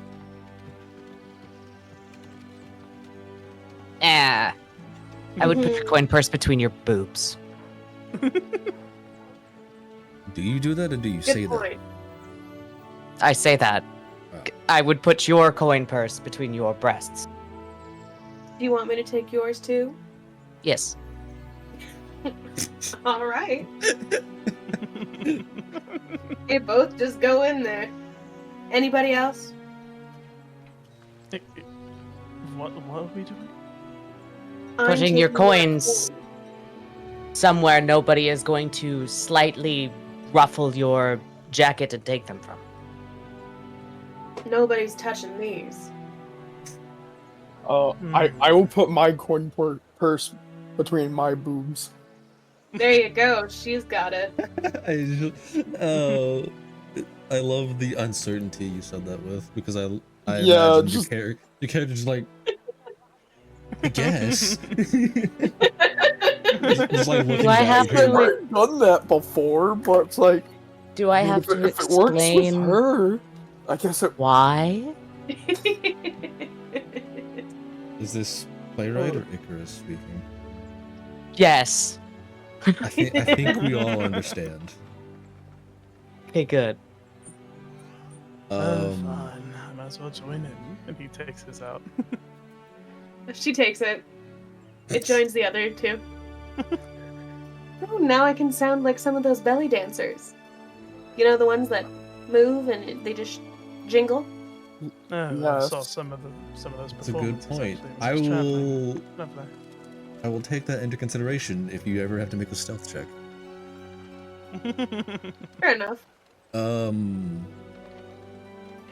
Yeah, as far as the circus goes, those of you who are familiar with circuses or have maybe perhaps ever been to one, a lot of the kind of stereotypical acts are present. The kind of strongman act playing the role being played by an Anakim, the race of humanoids that are quite known for their impressive size and strength.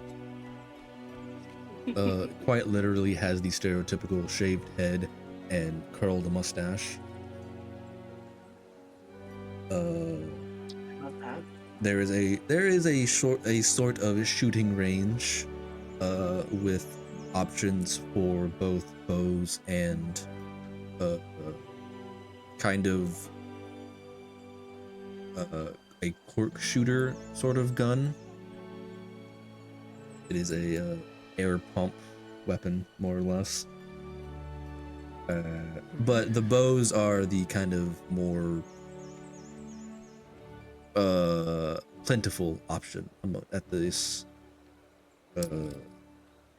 shooting range. There are various food stalls, kids and parents running around chasing after their kids, trying not to have them crack their head open on a rock.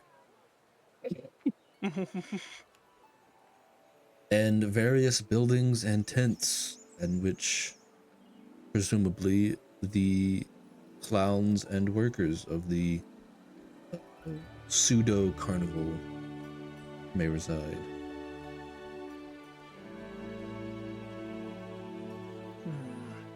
Where would you like to start? All I know is I don't think Apocrypha's been to a circus, so she's looking on in wonder. Something tells me that Noriko might be the only person who would dare enter this place. Yeah, Theo really doesn't have any Any admiration or hate for the circus. He thinks they're neat. I just think I just think they're neat. Well, do we want to? There's wanna so see much it. to do here. And we can have fun while we're doing it too. Eyes of the prize. I'm working on it. Do we I was- want to see whether there are any clown shows that have been canceled today? I was meaning to ask before we go into business entirely. Do we plan to split up at any time, or we can stay together? How thick are the crowds so far? I mean, this is not peak circus hour, but like, I would say that probably most stalls have a line maximum of about 4 to 5 okay. individuals. It's not really very it's not a very thick crowd, so like you don't have to like push or past anybody, but there are people. There is enough people to kind of be putting on a show. Okay.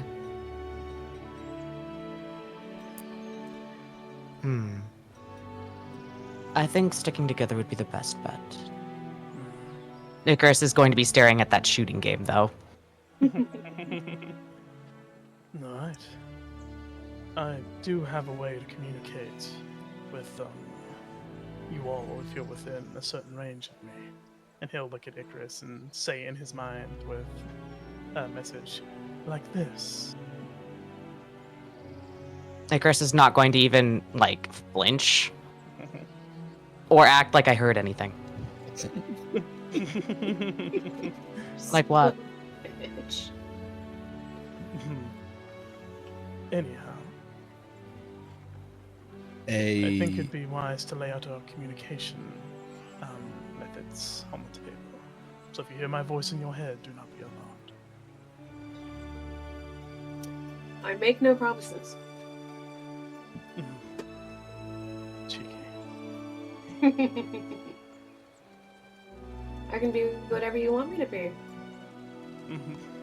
A particularly, I said it again. Somebody get a particular counter going. With a particular set of skills. A a really unusually well-dressed clown approaches you. He does have the kind of white face paint as well as a black spade,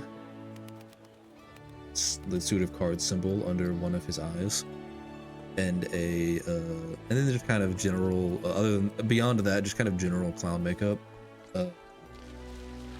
But he's wearing like a 5-piece suit. Does a 5-piece suit include the hat? I don't know. He's wearing He's dressed like a butler, we'll say. Minus the hat. That was the reason why I say that. And he kind of does approach the group and is just, I couldn't help but notice you've been standing here for quite some time. Is there anything I can help you with? Do you have a bulletin of all the acts that are being performed? Please? Well, I can certainly think of a few.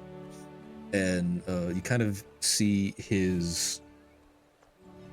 I should mention that he does have almost all white eyes. Which I guess looks really weird with his white clown makeup, huh?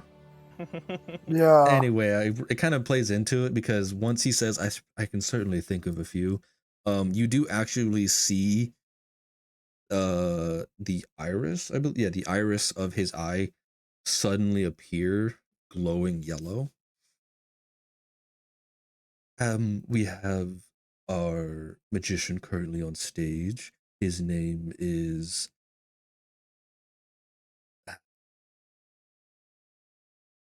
His name is the DM didn't give us a name. Yeah. And like I said... Ooh, hold on. You know what? We'll go with... Bobby McGuire. Shut the fuck up.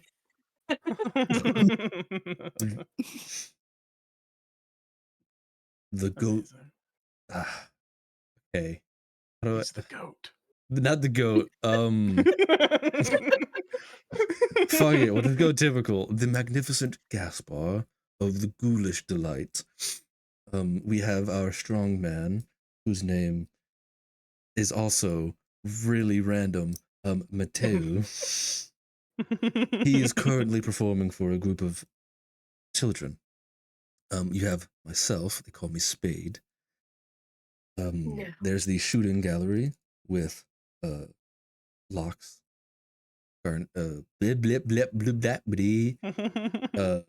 Which is being run by Locks. There's the sear wheel act later. There's the haunted house, but we usually don't open that until the sun falls. Beyond that, most of our acts are not scheduled till later in the evening.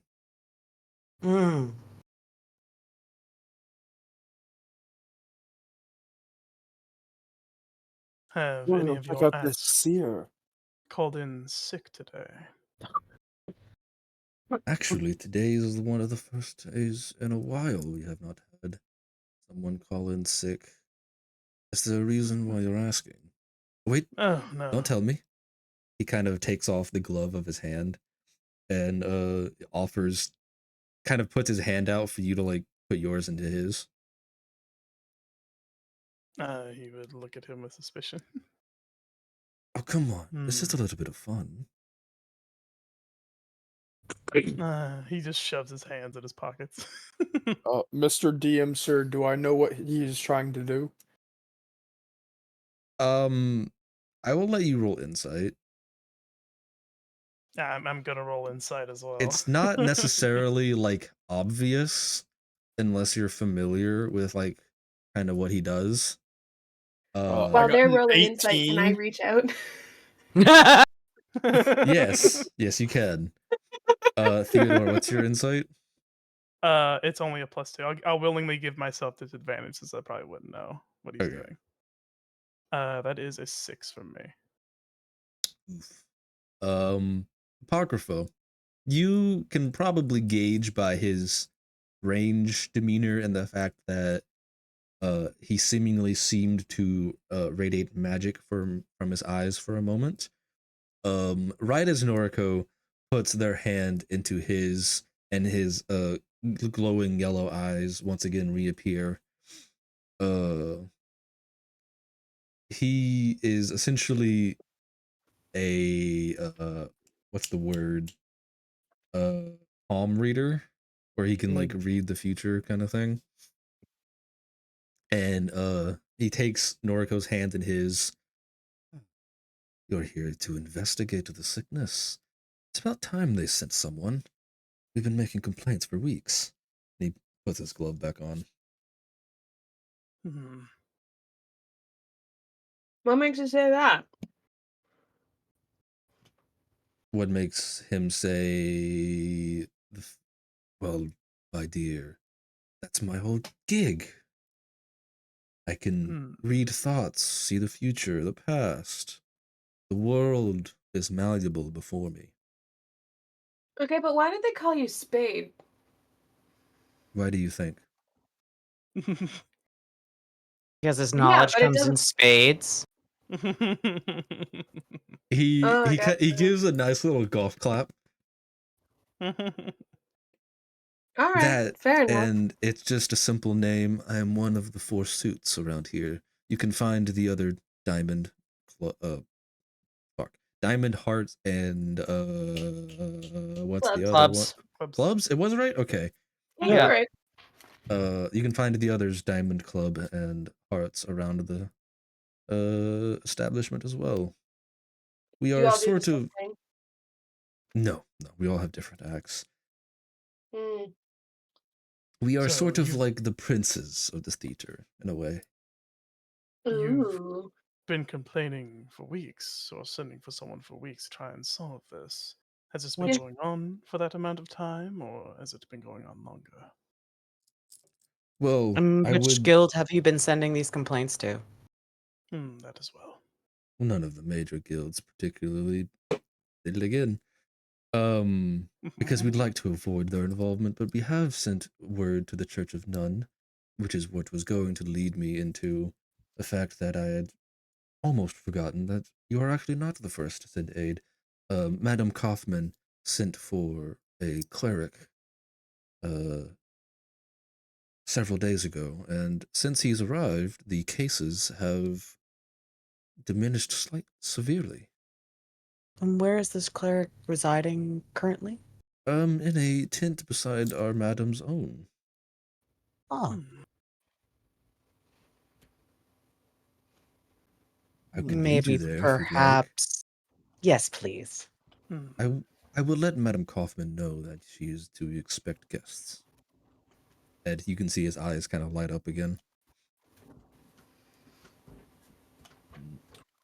Oh, can you tell her with your mind? I can do a great many things with my mind. I bet you can. If you'd follow me, please. Can I move all of you? I can't. Oh, I like how there's the walls that I started to make over there, and before I got rid of them. Oh, I didn't realize there were walls up here.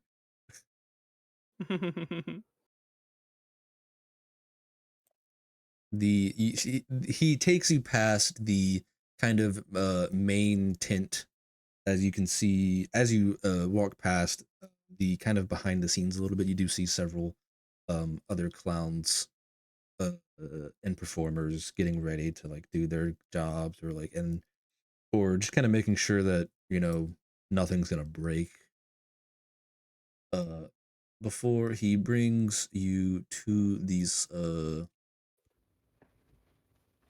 more permanent residences that the circus uses.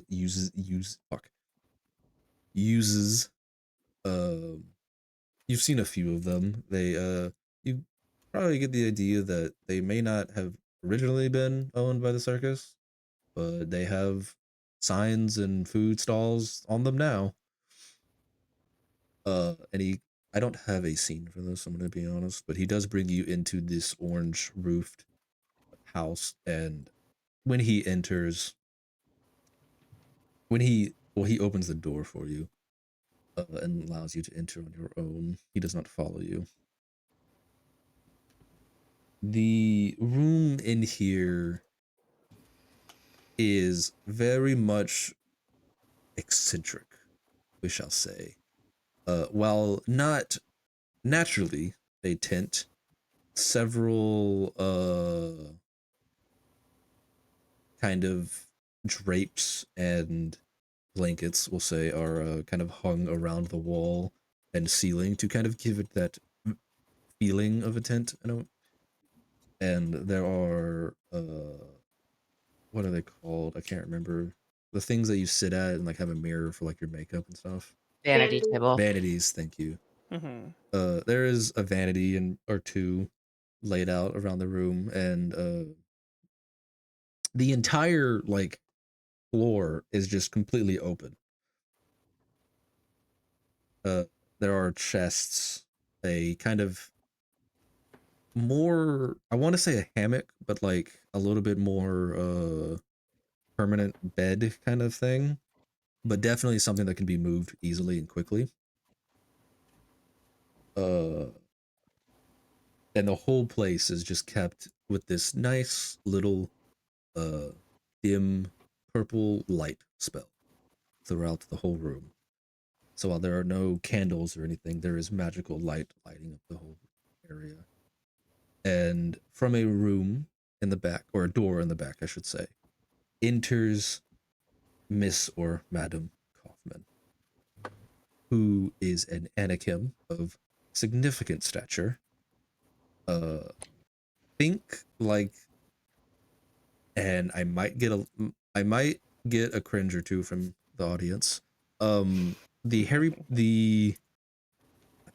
Goblet of Fire Harry Potter movies specifically. The headmistress of Beaubaton. Yeah, think like that very tall Giantess. Yes. Yeah. Wearing a kind of similar fur silken kind of gown coat thing, and she walks with almost a tree limb kind of staff to accommodate her large size, which you might be able to understand now why the room is so open as it is. Giant woman. Welcome, guests. Is there anything I can do for you? I hear you're investigating. I thought we'd do some looking around. Well, I think you found the place. I can assure you it is no longer a matter that would require government involvement. Though I can get you the reports and the clowns that had expressed displeasure these last few weeks, though all of them have healed with enough proper rest and retirement. I mean, we're not from the government, so. We are You're not. independent investigators, to use a word.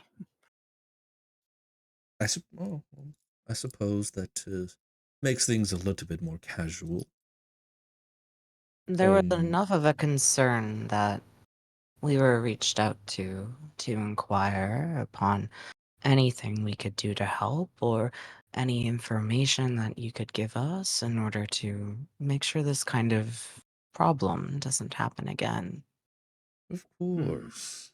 And now that I understand that you're not from the government, I am more than happy to assist you, considering that you were likely hired by a family member. She kind of gives you a fake smile. Can I insight check that? Yep. Like hardcore? Yep. Cuckoo, could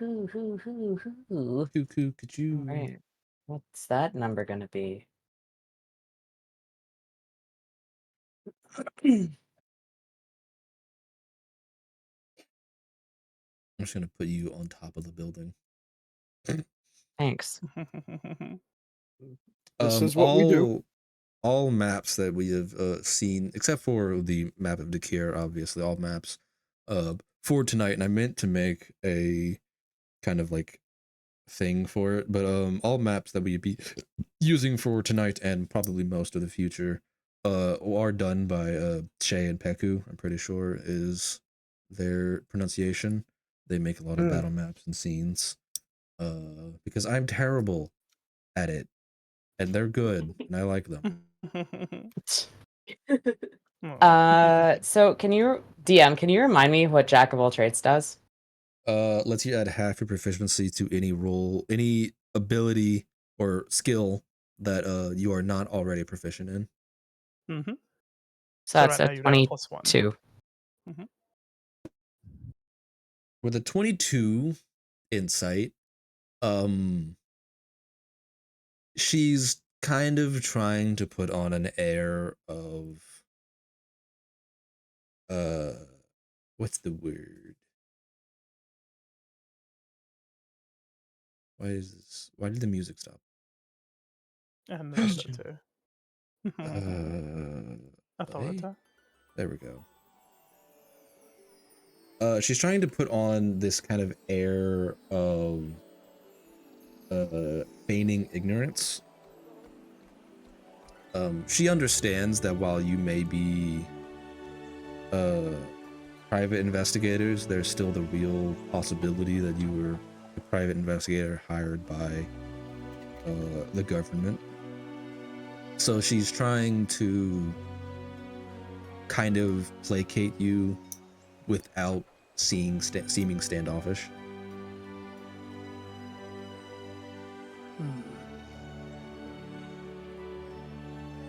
I believe the first order of business, at least in my mind, you have a cleric here. Yes, he's currently having tea. We were actually just having tea in the back.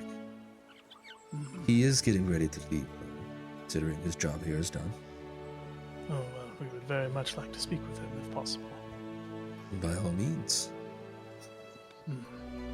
I'm sure he would not mind.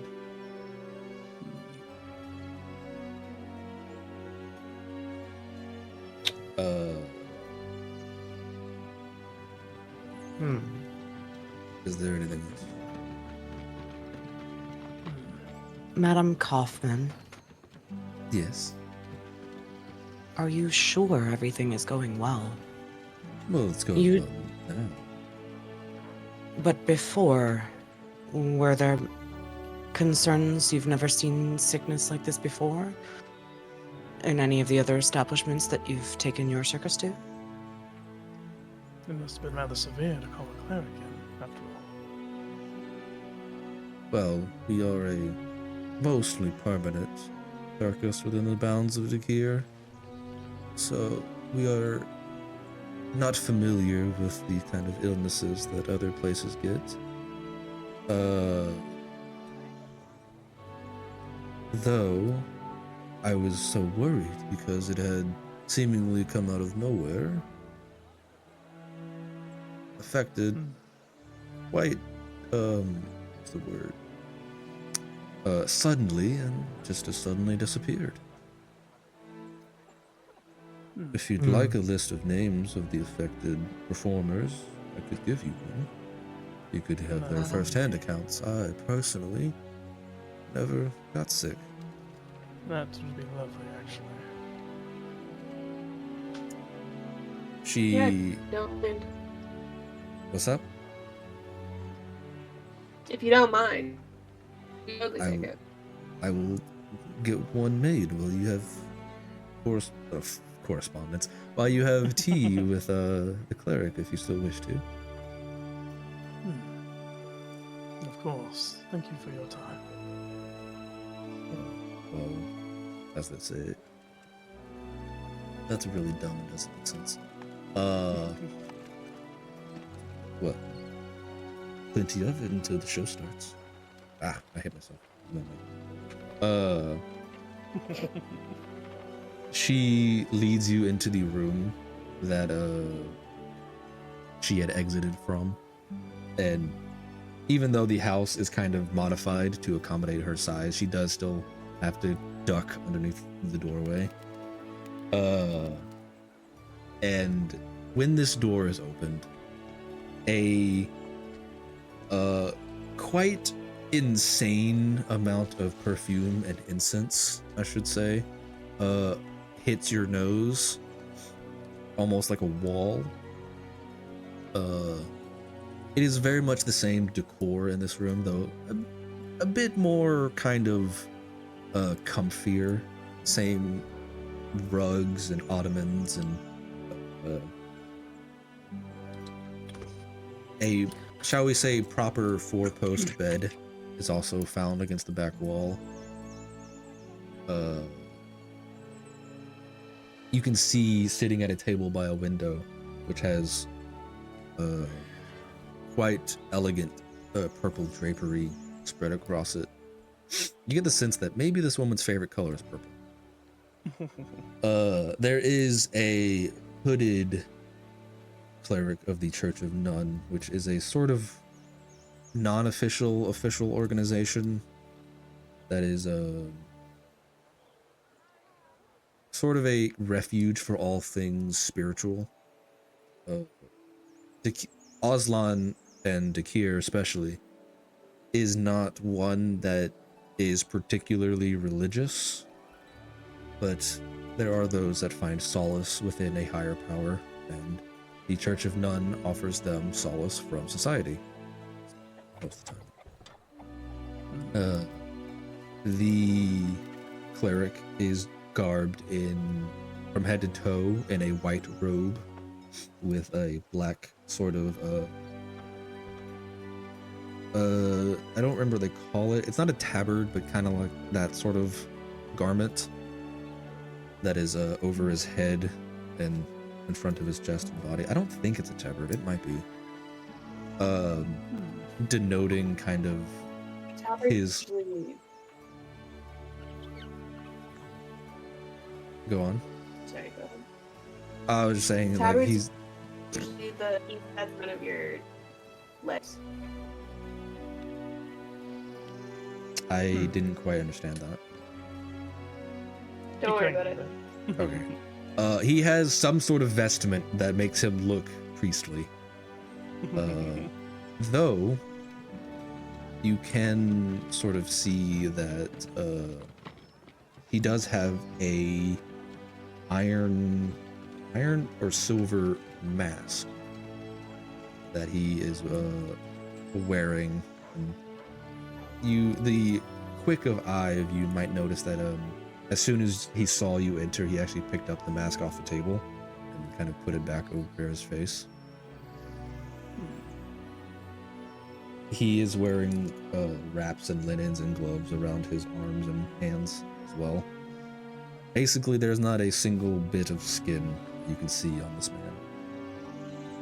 You can only assume that it's a man in general because Madame Kaufman referred to him as so.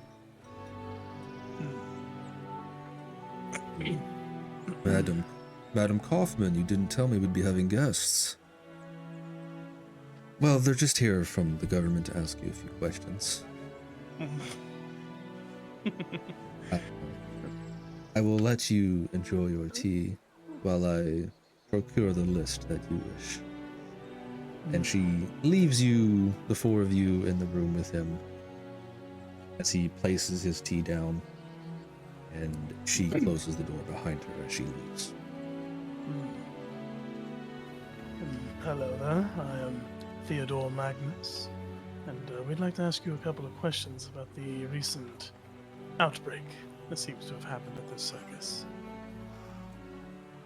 Oh yes, my name is Talib. You can... well, just Talib is fine. As far as the outbreak is concerned, it was quite strange at first, but it seemed to have just been kind of a common sickness that was particularly sudden in its infection. Nothing a few holy spells couldn't fix. I see. And did all of the entertainers, did they all share the same symptoms? Were they all the same exact symptoms, or did they vary at all? They were mostly the same. Some of them did not experience... Some of them, once I arrived, did not have to go days of sickness for some of the more harsher symptoms to show themselves. Though the most common, obviously, was weakness, nausea, and what was the word? Shit. I think I actually combined weakness, nausea, and profuse vomiting, which I was going to say, but then I said nausea and it kind of confused me a little bit. I see. General general like ick feeling of sickness, plus like weakness, nausea, stuff like that. I see. Fevers. I see. The Did, no, you go ahead. oh, sorry. These patients, the ones who were sick, did they explain how maybe they could have gotten this sickness? Did they have contact with anything? Did they go to a certain place? Did they all have a... Well, of course they have Well, the circus in common, but anywhere outside of that?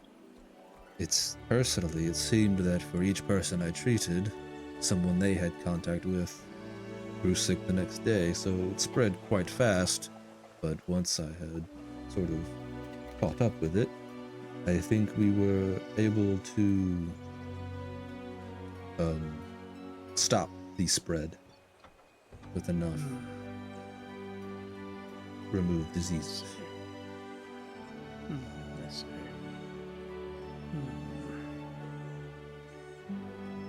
Mentally, could I determine, like, from where we are we close to the sewer that we went down, or are we very far from that? You are on the same street. You're the sewer you went down is probably a good 4-hour walk from where you are.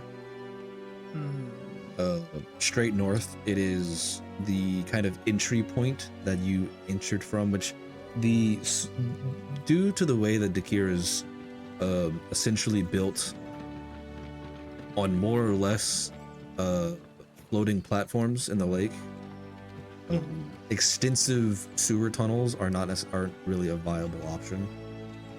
So they just have kind of a few kind of checkpoints to make sure everything's kind of working as intended. Otherwise, most of the water system for that is delivered through pipes in the ground, lead pipes.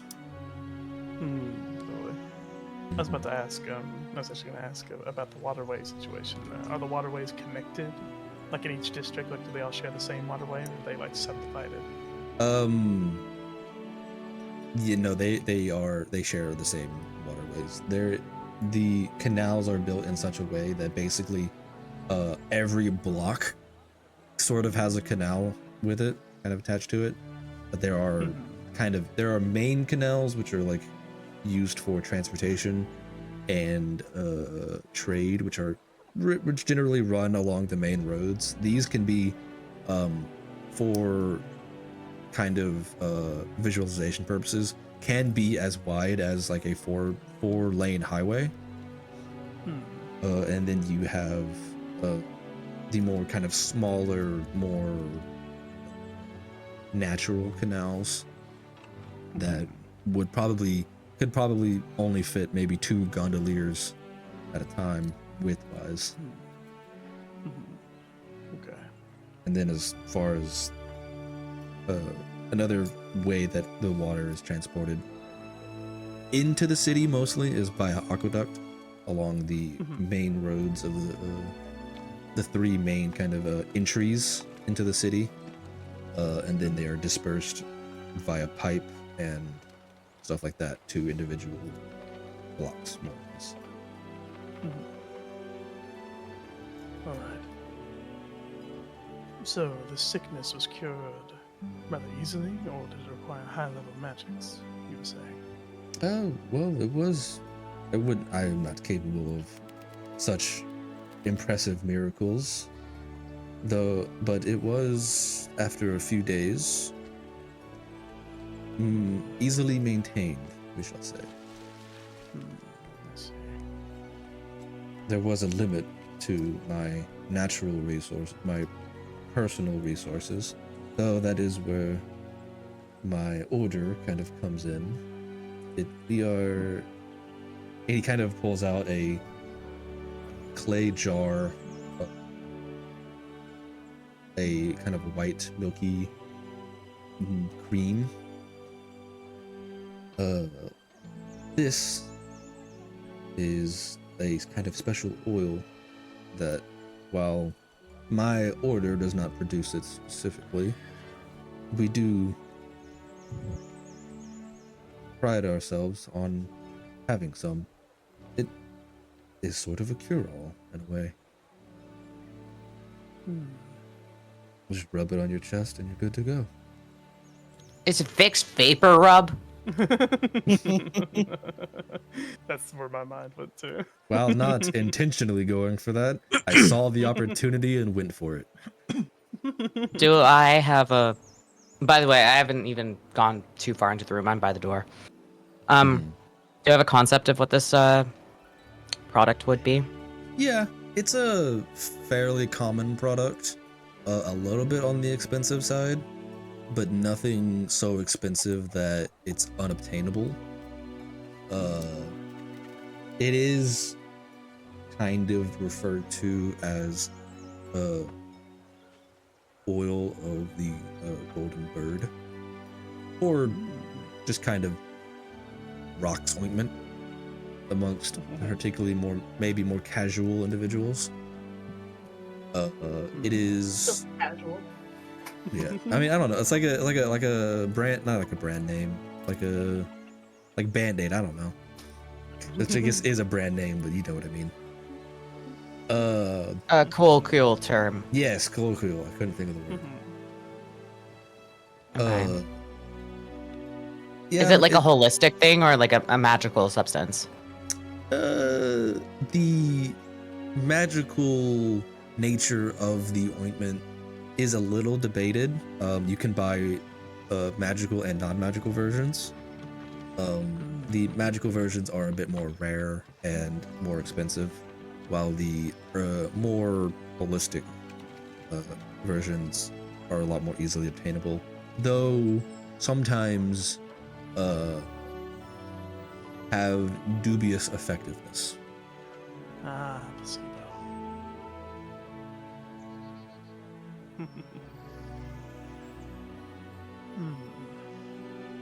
He would look to everyone else. I would say when he started talking to them, he actually went to sit across from them.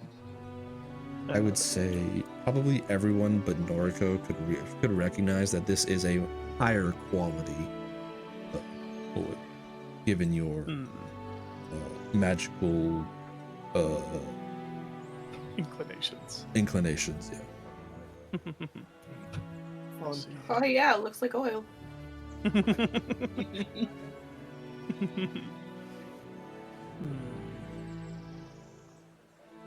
Anyone else have any questions? I don't mind taking the lead, but I don't want to take up all the space. You don't? Oh, no. Could have fooled me. Right now, Thank you for the fairly good job. Thank you. I appreciate a genuine compliment. How hard would it be for me to dip out of this room and go look for the madam to speak with her on her own? I would say if Talib was engaged in conversation, not necessarily difficult, but if you just kind of Irish goodbye out of there, it would be more difficult to sneak out if there is no active conversation going on. Do I notice that Icarus is trying to inch toward the door? Or I mean, I haven't left the door. I was about to say, yeah. Yeah, I mean, I would say that you could definitely see Icarus sort of, I don't want to say uncomfortable, but like fidgety, I suppose would be a good word. The door isn't necessarily, like, it doesn't creak or anything. It's pretty well oiled. It's just the way that, and I know this would be a lot more obvious on a map. I didn't make it. I didn't think I'd need it, to be honest. That's all right. Just the way that Talib is sitting, kind of facing you. You are kind of out of the corner of his eye, I guess we'll say, basically. Theodora will. So, this ointment or this balm, can I perchance take a look at it real quick? If you don't mind. Well, of course. Just be careful. I don't have very much left. Of course. A man of magical talents myself, so I sort of have an eye for these things. And he'll pull the ointment to him and open it up and basically like look over it, like analyze it. Like this is a medicinal and a magical substance, correct? Yes. Okay. Um, What's it smell like? it smells like coconuts, actually. Ooh, You can lovely. get the idea that of how strong it is. It's probably an artificial, or not artificial, but like it's something added to it to make it smell better. Imitation Because coconut, more like I don't croconut. think that they'd have the resources to essentially make a fake coconut smell, but You can distill coconut scent quite easily, actually, if you have alcohol and fats. Mm-hmm. it will stand me corrected. Croconut. But yeah, it is. So his eyes are on me as I play with his ointment, correct? Oh, absolutely. I hate you. If you'd like to give me that stealth check, Icarus. If you are leaving. Oof. Pretty low. Can I DC. do Oh, yeah, Can I do a perception check against that? I mean, are you looking at all in Icarus's direction? I mean, periodically, my job is literally to look after Icarus. That's true. But I mean, like, if you are looking at them at all, you would see them move. I'm gonna cast message and say, I will be right back. Within earshot, I will message you if anything happens. To Noriko. All right, I'll just cross my arms. With a 15, you easily slip out of the room as if you were never there. The medicinal ointment, Theodore, is pretty good quality. You might be familiar. I don't really know. I actually have medicine at a tax skill. Oh, then you're probably relatively familiar with this. It is kind of a cure-all, but doesn't like the people that sell it don't like it to advertise it as such because it kind of brings to mind snake oil salesmen in a way. It is a pretty recognizable item. So like physicians or medics do tend to carry this stuff, though the ointment of this quality is quite rare indeed, and I would like a medicine is intelligence, right? Yes. Wisdom. Wisdom, actually. Give me an intelligence medicine check, please. Okay. Icarus, Yeah, +6. you sneak out of the room and are back into the main room. Is she in the main room or has she disappeared? She is not in the main room, no. Fuck. Okay. I got a 16 on that, by the way. I'm gonna, do I, how do I want to do Oh no, I'm already dead. this? Blocks fall, everyone dies.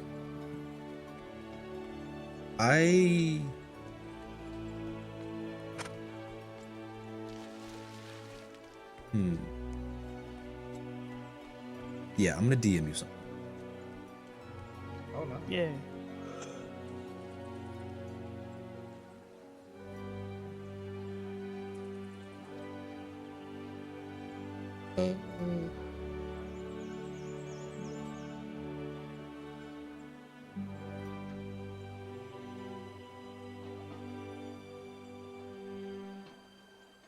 Or actually, I don't know. Actually, I don't think it's that. important to DMU.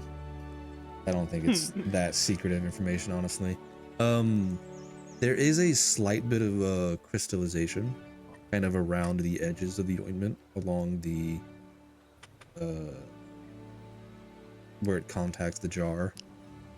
Anyone who has left pretty much anything out might recognize this as it may not have been used in a while. Crusty. It's not like Ooh. incredibly crusty, but like looking at it and kind of looking over it, and being familiar with this particular ointment, you would notice it. It's quite old product you have here. Sitting on the shelf for a while. Well, since everyone's gotten better, we haven't had to use it for a few days. I was just hanging around to see if any further cases popped up. Let me see. He would put the cap back on and hand it back to him. All right then. He, I'll say he grabs it and kind of like wraps it into his robe. You know what I mean? Like yeah. He pockets it into a fold in his robe somewhere. I was about to say, does he do that hastily or just like casually? A little bit of both. It's pretty sus, my dude. Kind of So- leaning a little bit more into the casual, but it is a somewhat quick motion. Doesn't like other men touching his ointment. I thought I Icarus, was going to be the bad one. Jesus Christ. Okay. Icarus, is there anything specific you're doing in this other room? Trying to take a gander if she's outside of the room or not. Like, is there any windows I could look through? Oh, absolutely. Okay. While you're with Icarus, I'm gonna go check on my dog real quick. All right. Which I actually might need to do the same. I don't have a roommate anymore to take care of the dogs while I'm streaming. Play rock paper scissors for a few seconds. I choose. So- Rock, paper, scissors. As a player, I'm getting the idea that we've left her go out to corroborate like all of the stories to be similar. That's the concept that I'm thinking. And that's kind of the idea that Icarus has got. He's like, fuck. I would have rather them stick together. So like, if we went to go talk to these people afterwards, she wouldn't have gotten at them first, if that was the concern. But this is like lining up way too nicely. So like, red flag city, but I might just be overstepping because like, Icarus can be a little paranoid. I don't know. That cleric's pretty sus. Eric is pretty sus. Huh? Like, Theodore was saying that it was older, and then he's like, "Oh, I haven't used it in a couple days. Can't get that dry in a couple days." I think not. Like a level of crustiness. Yeah, I may not be the smartest Oni, but damn, I wasn't born yesterday. Don't talk bad about my ointment. It's my ointment. That's my special ointment. Oh, It's not crusty. You're I- crusty. I don't like the conversation. You know who Oh, else? crusty. You know who else is crusty?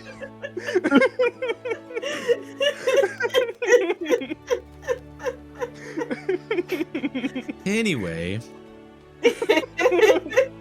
I would say, Icarus, you do actually look out a window and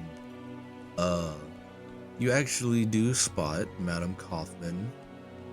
I would say, can I ping? Yes. Along the road, a little bit of ways down from the house. She seems to have put on a kind of overcoat to go outside in. Oh, she's and getting it- away. And no, she's actually making her way back towards the house. and you see in her hands a piece of parchment and quill.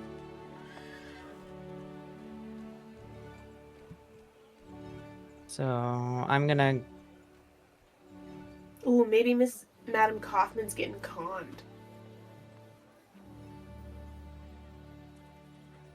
Fuck, Con how the do I want to card. do this? Because I don't know if I can. I can persuade her into talking to me about how serious the thing is, but I don't want to have to. I would like her to come to that conclusion herself. But I'm also an angel, so like, how willing is she going to be trusting me and a giant green woman and the scrunkly puff wiener and some random girl with some cards? Like, Damn. I mean, I know it's true, but you didn't have to say it out loud, okay? Like, he looks like he hasn't slept. She's giant, got horns. You're tiny and have horns. Like, this is not. This is piling up against us, you know. I don't just have horns. I also have scales. Thank you very much. Okay, whatever. I Anyway, have bad tattoos. And there is a tail somewhere in there. Yeah, there is a tail somewhere. Yeah, I don't have one of yeah. them. I do. I like the phrase "there is a tail somewhere." Is like it to me it implies that it's not in its normal location. It's somewhere. So I'm gonna message Theodore, ruining my charade of I have no idea how to use that spell, or I have no concept of what that spell is, and say, can you engage him in a moment? I'm coming back in. Noted. He would lean in and say, "Well, when you were summoned here by the madam, was she panicked, or was this rather urgent, or was this seemed like a courtesy call, something she did casually?" I'll take that time when he's speaking to pop back in the room like I've never left. Yeah, I will say that probably if you weren't kind of directly having conversation, he, for that brief moment in between you asking this question and talking with the ointment, I would say he probably kind of like stares out the window a little bit. And he has not touched his tea since you've entered. You might get the I was gonna say you might get the idea that he just kind of wants you to leave so he can drink his tea. But he's not being rude, or he's not trying to be.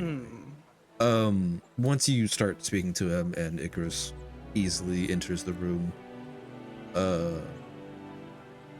he kind of answers, well, now that you say it, I thought she had been unusually calm for someone in the situation, but after living for as long as I have amongst the circus, she does not strike me as someone who panics.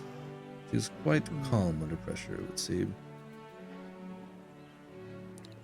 Something I'm sure that comes quite useful when running such a vagabond group. A colorful collection of performers, yes, it does require a bit of control and management, of course.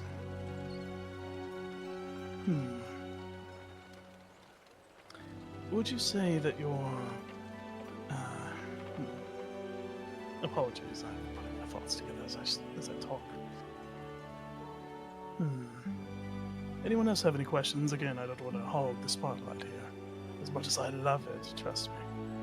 Would you prefer us to turn around so you may partake in your tea?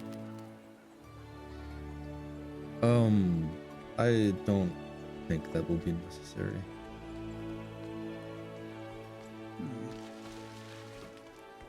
Has she called you before? No. This is... We were not aware of each other's existence, or she just contacted the church and I was sent out. Has she contacted the church before? That you know of?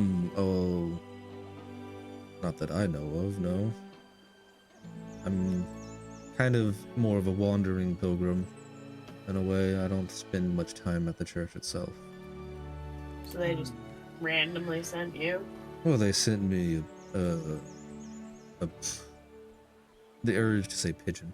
They sent me correspondence because I was known to be in the area. The Church of None, by the way, is not from Dakir. That wasn't obvious. Does Tyrea have... Or are we less xenophobic? Xenophobic.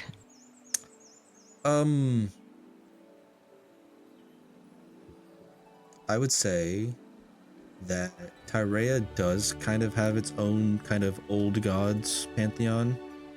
Yeah. But they don't really... The Church of None is a rather widespread organization. Even if you don't have a kind of chapel, we'll say, in your city, you've at least heard of the name, whether in a positive or negative light.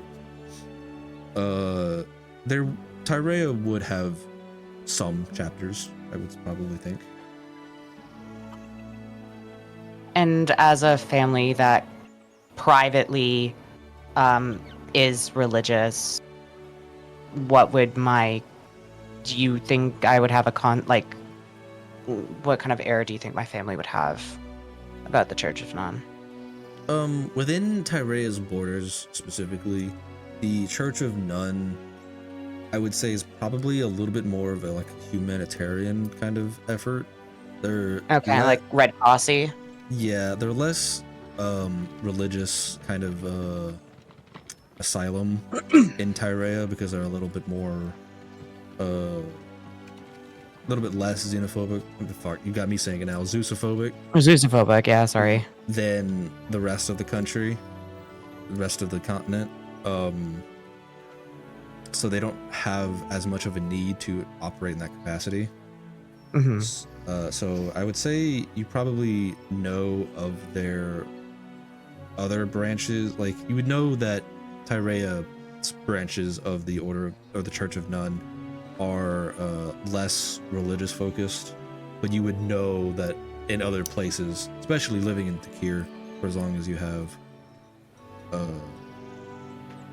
that they are more kind of forefront in that responsibility of religious asylum than in Tyrea. So they would kind of adapt in the area which most would meet the needs of the people that are suffering, right?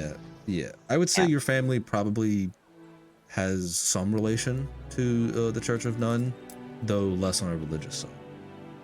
Yeah, more or of they might only be related to them because of the kind of religion aspect, depending on I think how you would want to handle that. Okay.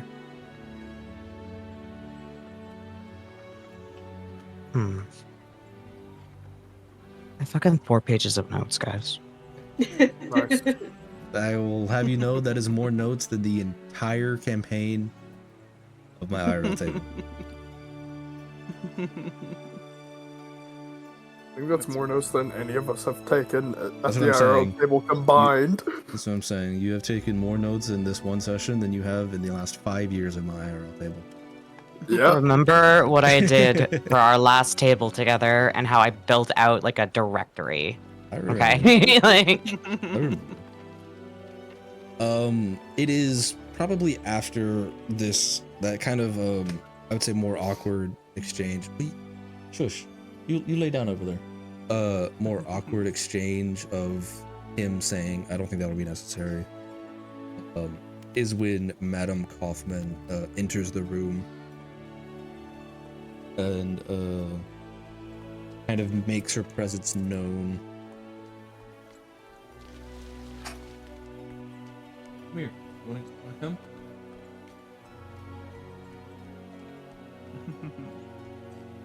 Oh, I don't know what he wants. Welcome back, madam.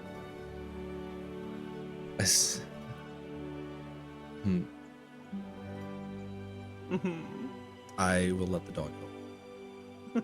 Okay. Aww.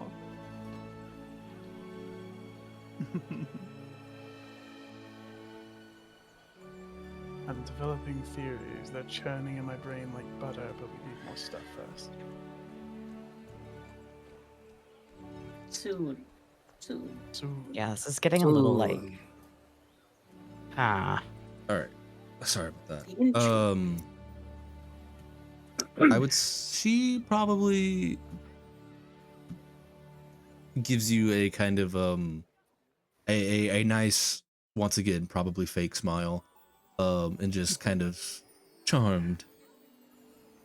Have you welcome back. discussed your have you asked your questions? Well, we've asked all the ones we could think of so far, yes. Do you have a list of names?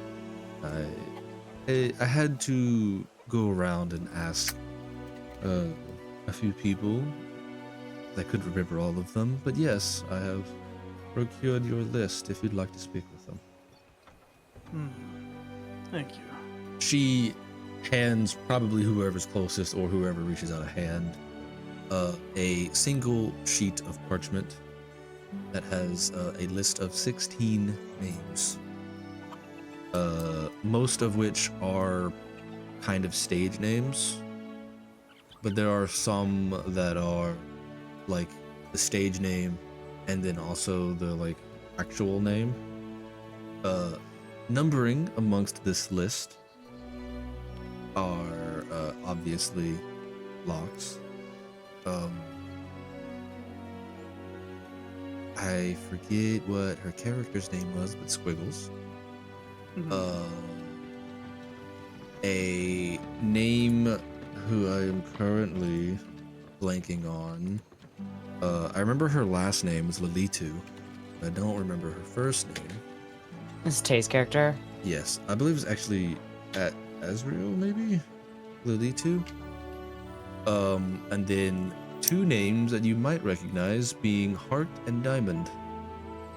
And then other names, Mateu the Strongman is also mentioned on there. Those were names that you recognize. And there's how many names, sorry? 16 total. 16, 1-6.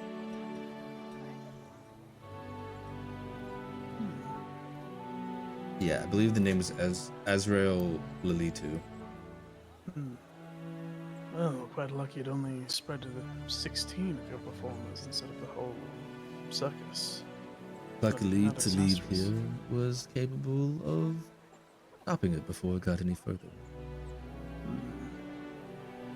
Indeed. With arcane or holistic approaches? Both. He used what miracles he could provide, and then when he was out of available magic, he provided medicinal herbs and ointments. I see. I expect nothing less than a more wandering pilgrim.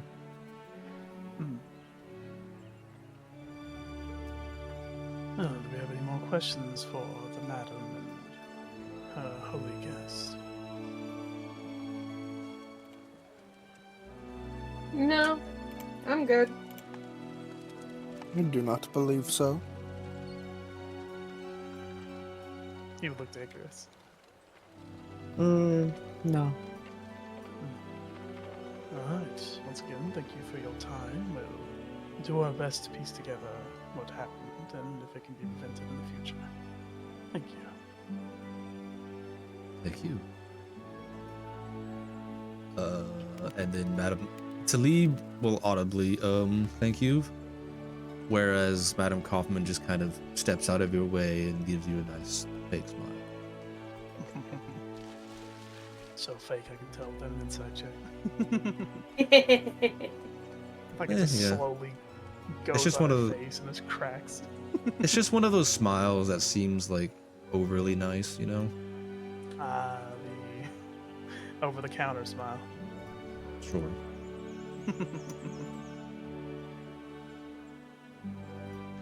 And Theodore would leave the room with List in tow. If he's the one who took it, I believe he would have if Ingrid didn't take it. I should have mentioned earlier, but also Madame Kaufman is like in her probably mid to early 50s, just to kind of give you maybe that extra level of imagery. Ooh, tall older lady.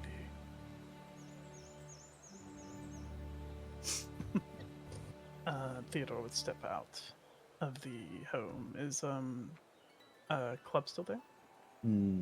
Spade, Spade. and no. Oh, Spade, sorry. Spade did go off somewhere.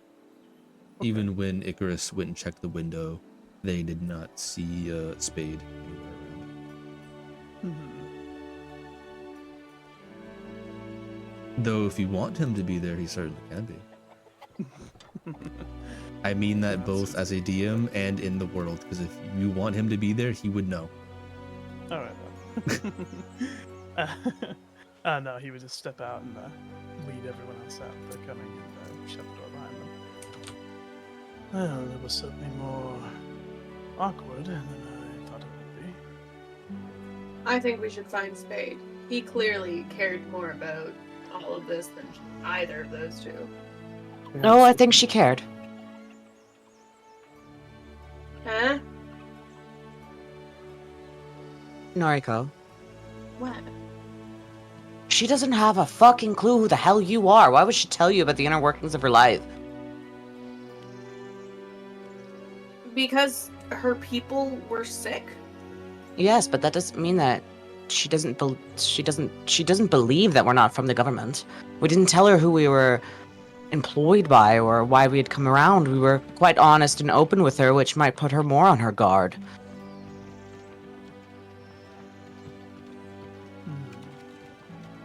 Isn't it liars you need to be more weary of? You have to tread a middle ground of truth and fiction when it comes to people who also tread the middle ground of truth and fiction. Inherently, think of all of these people not just as people and performers, but as bards. Trust is That's earned here. We're outsiders. Fine. Think But of it he like was your patient family. about it. Of course, he's an outsider just like that, but he had earned her trust, or at least some of it. So Well, we maybe can we only go hope. talk.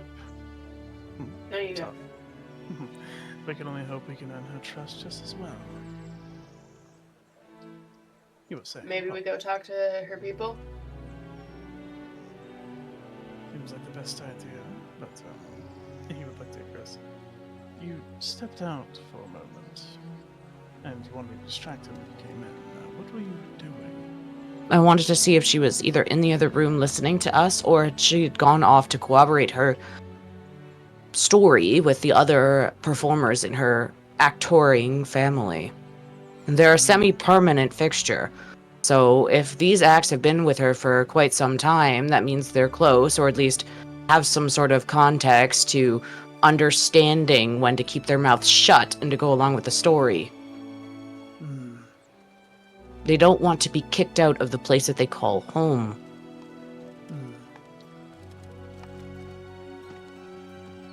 Well, a healthy amount of suspicion is healthy, of course. Their suspicion is reasonable. Especially with the government of the city. Which is a collection of guilds, so I don't know which government she might be having an issue with. We already know that the Tyrants Guild is not necessarily favored here, mainly because when they go off to do their own fun and games, it's, you know, you work hard, you play hard. She could be viewing them as a collective. If she's semi-permanent, she understands how Dakir works. Oh, I mean... People have favorites. She sees them all as the same, perhaps. Governmental Each bodies. guild? Each guild, yes. Tosh. People have favorites. That's how people work. That's fair. Like also calls to like. Well, shall we go interview some clowns? I think I'm in the mood for something like that right now.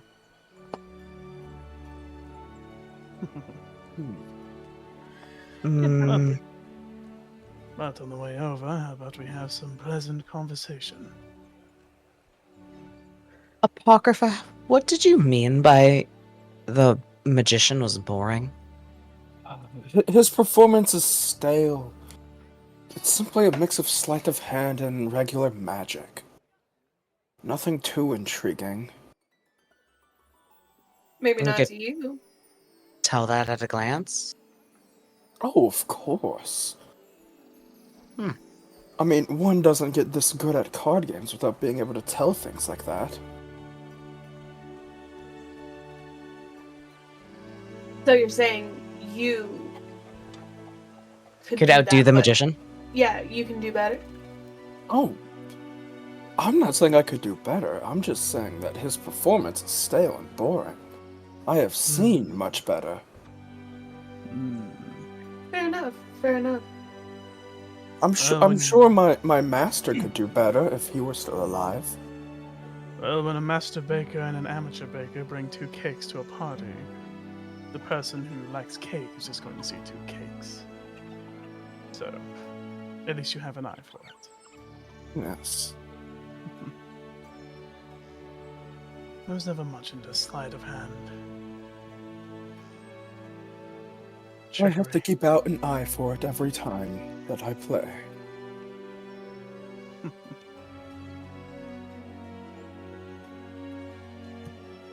Make sure I can cheat the cheaters, as it were. I just turned the cheaters upside down. I mean, that's one way to do it, yes. I'd be surprised if you couldn't do that.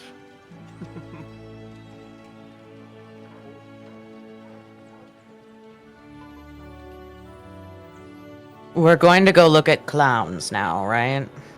Now, Mhm. are we going to go look at performing clowns or the one that's running that shoddy sharpshooter game? I'm Well, I'm- cool. Or, I'm sorry. You just I'm- want to show off. I do not. Mm-hmm. if it's all the same, I would like to see that seer that Spades talked about. It's a seer, C-Y-R. Seer. Oh, never mind. It's basically a giant hula hoop. Oh, then never mind. Oh, like an aerial Mhm. acrobatic? Yeah. Well, I don't think Apocrypha would know that either way. Fair enough. Okay. I would like to check out that seer he was talking about. You know, You're they don't reading. mean tarot cards or divination spells. They're talking about acrobatics. Then why would they call it a seer? It's the title of the type of acrobatics he or she or they do. Oh. It involves a giant hoop. Still sounds fun. Well, let's go then. Let's hope we don't have to jump through any hoops trying to get answers out of these people. Last time I checked, I was the bard making the fun commentary, and you should stick to not making the puns. Then why aren't you? Because I'm not tasteless. Play nice, Okay. Birdie. No, don't. We're all on the same team here. Oh, it's fine, Nori. If they want to be spicy, I can be spicy right back. Ooh. Come, let's go talk to more walking rainbows. Stop coughing. You sound like you're allergic to them. Oh no, it's just your very, very witty wit. Let's get it. Nori's gonna lean over to Icarus and just pinch them in the butt. The highest pitched screech, like screech. Yeah. Knock it off. So several That was a delicious sound. several circus You'll be goers next. and performers kind of like look in your direction. and then go My back face to is so red. All right, let's go. Who would you like to speak to first? Are any of the ones on the list as we go around, are any of them performing at the moment? Are they all waiting? Currently, since you entered into the building, few of the I'm just gonna move you guys over here. Hold on, if I get rid of that. There we go. Now that's no annoying wall in the way. The first one that I kind of want to point out to you, because it is kind of over here, is actually the shooting gallery, who you would recognize the kind of person in charge of it, is who you knew as Warlocks, but on his on the list, on the name, his stage name is I'm just gonna call him Locks Sneakman. Alright. And he is showing a few kids, like, you can do the bow, and then he's also showing off a little bit with some elf blasts, kind of doing finger guns and shooting a few targets. You can kind of gauge, or mostly guessing, but it's an educated guess, that the stage performing is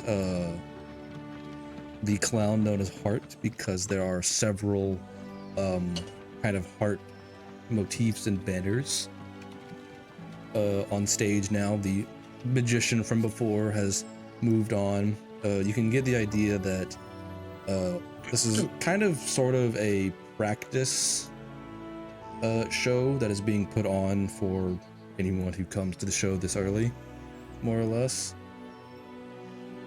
It is a halfling female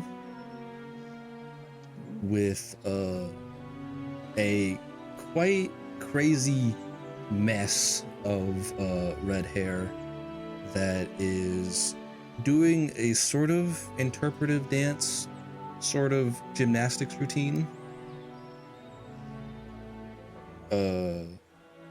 Doing various flips and tumbles around the stage.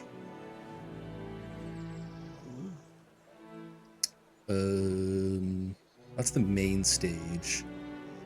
Obviously Mateo is doing his strongman performance. It's kind of more of like crowd work at this point, and he's like kind of, I don't know, like picking up a bench with people on it kind of thing, and more just having kind of talking up the crowd. And you do see Spade is actually at a booth, probably the one that he's supposed to be at, and he is giving out palm readings and doing kind of minor miracle stuff for the showmanship of it. Those are probably some of the things you see right off the bat. Alright, where should we start?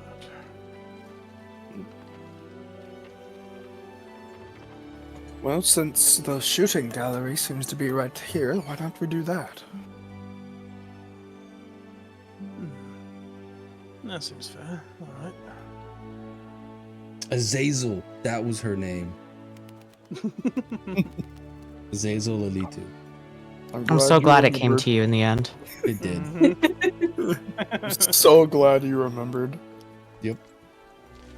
Well done, well done.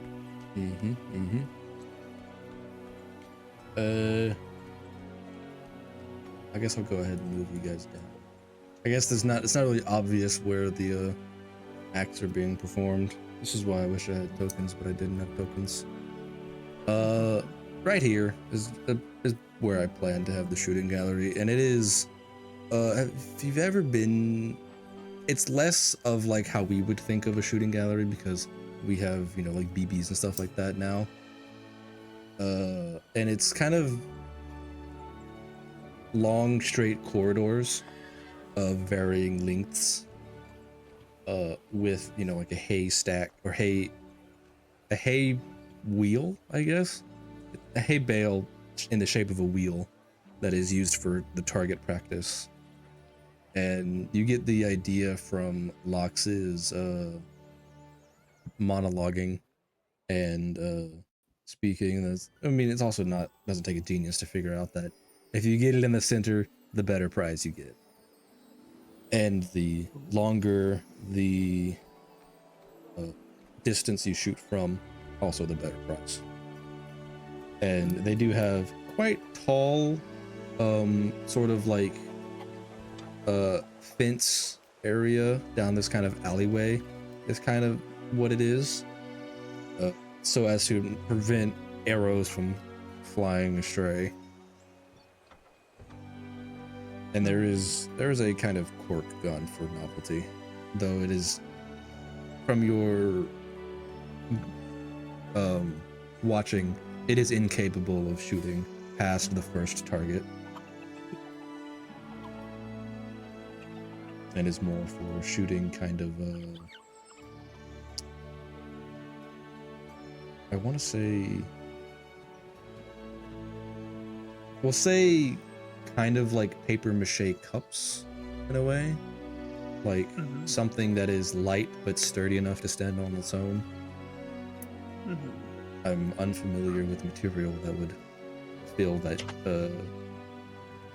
requirement. Something easily knocked over. And do you engage? I think this is all very silly, so I just kind of stand back. Oh, do you? You know, me with the bow on my back. Oh, yeah. Yeah. You're the one that I will wanted go to be here. I'll go up. Photographer will approach. Why not? After Lox is kind of done dealing with the kids, we'll say, for the younger audiences is when he typically does the more kind of showy off of the Eldritch Blast, because they're incapable of shooting the bows at length, at distance, I'll say. And then he turns around. He's got, if you've ever, being a kind of part-time adventurer yourself, I'd say probably Noriko would be the first to notice this. If you've ever seen someone pretending to be something they're not, Lox is giving that in strides. He's got extremely like over-the-top leather armor with like bandoliers of really intricately designed like throwing knives and and like other throwable weapons. There's ninja stars in there, sure. Let's go. And he's got like a really over-the-top crossbow, like holstered at his hip, hand crossbow, I'll say. And he turns around to you and kind of puts his both hands on his hips. Well, what can I do you for? Ooh, Fuck. I assume we're here to ask questions, right? Well, what do you want to ask questions for? The targets you want to ask targets questions? Normally we do that with arrows. Noriko's gonna come up behind Apocrypha and just cross her arms behind her and just kind of stare at him, give him a little bit of a intimidating look. A very small amount of blood drips from his nose that he quickly wipes off. Oh no. And you see his makeup almost like fixes itself immediately after he wipes his underneath his nose. Okay. Well, Let me rephrase that. We're here to ask you a few questions. what do you want to talk to me for? Theodore, he's on the list, right? What is your name, sir? They call me Lux. I am sort of the guy in charge here. I can't really do much else. Well, sort of guy in charge here. We heard you got sick. Yeah, I did a few weeks ago. What about it? You want to talk to us about it? Give me all the They- nitty gritty. I want to know what happened. They didn't find the pants, did they? Ooh. What? He shit himself. I mean, yeah, I mean, it's just a normal kind of sickness, you know? Mhm. Like, we were some of the first ones to get sick after Zazel left. But beyond that, we kind of just stayed in our room for a few days and we got over it. They left. Yeah, Zazel wasn't really a part of the permanent crowd here. They went and did their own thing. Can I insight for if he's hiding anything? Sure. That is an 18. He does not seem to be avoiding any particular answers. Okay. You get the idea that he's probably pretty honest, or less honest honest and as, maybe like- more open, we'll say. Did the cleric come help you at all? No, this was before he showed up. Oh, okay. Like I said, we Can you were some of the first ones to get sick. Can you tell us any specifics? Well, I shit myself so bad I had to bury the pants. Is that the specifics you wanted? I mean, He Yeah. kind of like yes. he like looks at some nearby kids and like shoos them away. Were You you didn't the hear that. first one to get sick, or did you come in contact with somebody else that was sick before you? Do you know who the first one was to get sick? Oh yeah, that was Was it Azazel. Azazel? Yeah. Go figure. Yeah, and once she got better, she just went up and left. Something about a voice calling to her or something, I don't know. She was, Oh boy. yeah, she was always talking about someone who like whispered in her ear. That's never really a good thing. We don't ask questions around here in the circus. Come from all walks of life. Who got sick after you? Oh, me, Squiggles. I tell you, about 5 days after that, probably. Heart, Spade. When It was all relatively sequential, you know? Once one of us got better, the next one got sick. At least after the first couple. So, you weren't all sick at the same time, or still sick at the same time as each other? I mean, a few Like of it us. moved? I mean, me, Squiggles, and Hart were all sick at the same time, but after that, it seemingly, that was once the cleric showed up, it stopped spreading as quickly, I suppose. how many people were sick after the cleric showed up? I don't know, he kind of starts counting on his hands. 5 or 6? Okay. No. Cut that. I'm actually gonna say a 13. No, not 13. 10. Let's do 10. 10. 10. Alright. Jumping around to a lot of different numbers here. Did anybody see? That's my fault. I'm sorry. Oh, no. Okay. I thought it was No, it's fine. Did anybody seem more sick than the others? Oh, well, me, Squiggles, and Hart probably had the worst of it, you know, being the first couple. Mhm. Like I said, the trials are browning. Yeah. But I mean, honestly, once the cleric showed up, it's people would go visit him, and they seemed to get better almost instantly. Me, Hart, and Squiggles, we had to bear through it for like a whole week. You guys had to tough it out. Yeah, Mateo got over it in like 3 days. Sounds pretty shitty.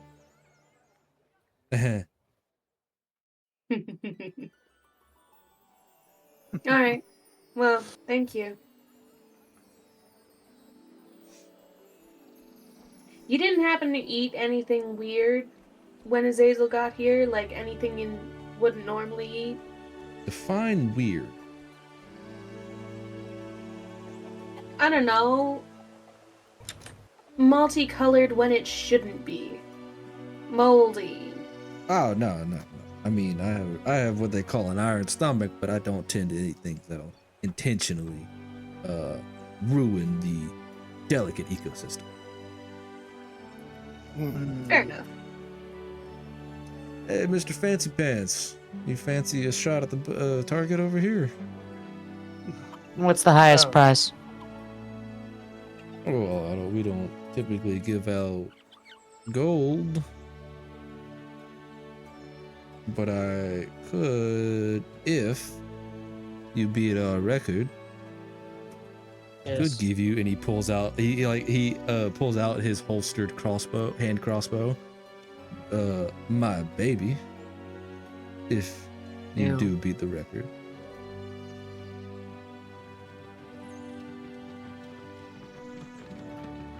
Did you say you? I didn't hear that. What is Yes. the record? What is the record exactly? Well, all 3 targets, 3 bullseye each. You get 10 shots. You beat it. I'll give you this one of a kind.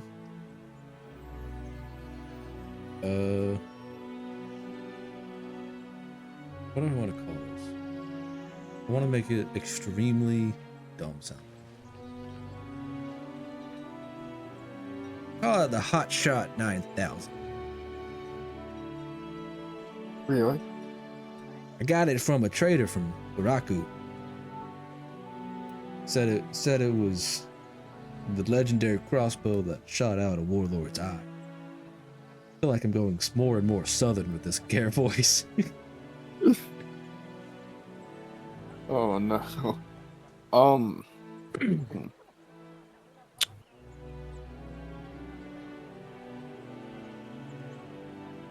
Well, Apocrypha. I mean, would you accept me using my cards as shots? Well, it's quite the unorthodox approach, but if we are factoring magic into account, the record does change a little bit. Oh, and what's the record? He pulls up his finger guns and blows off a little bit of fake steam, magical steam from his fingers. Perfect score. Which is 10 for 10.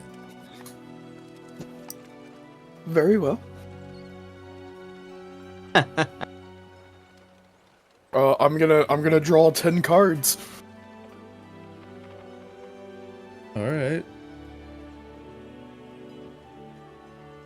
Let me pull up the.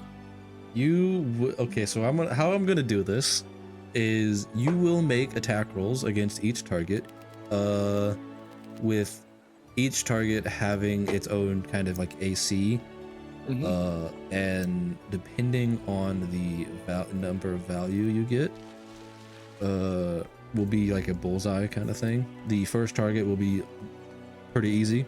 Second target will be a little bit more difficult, and the third target will be where the luck of the dice comes in.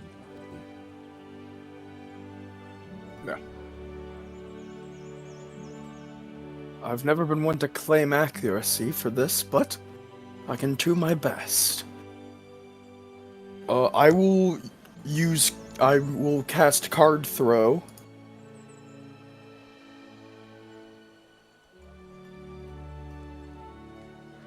Alrighty. Ooh, the first attack of the session. Yeah. Or of the game. And as against a hay target.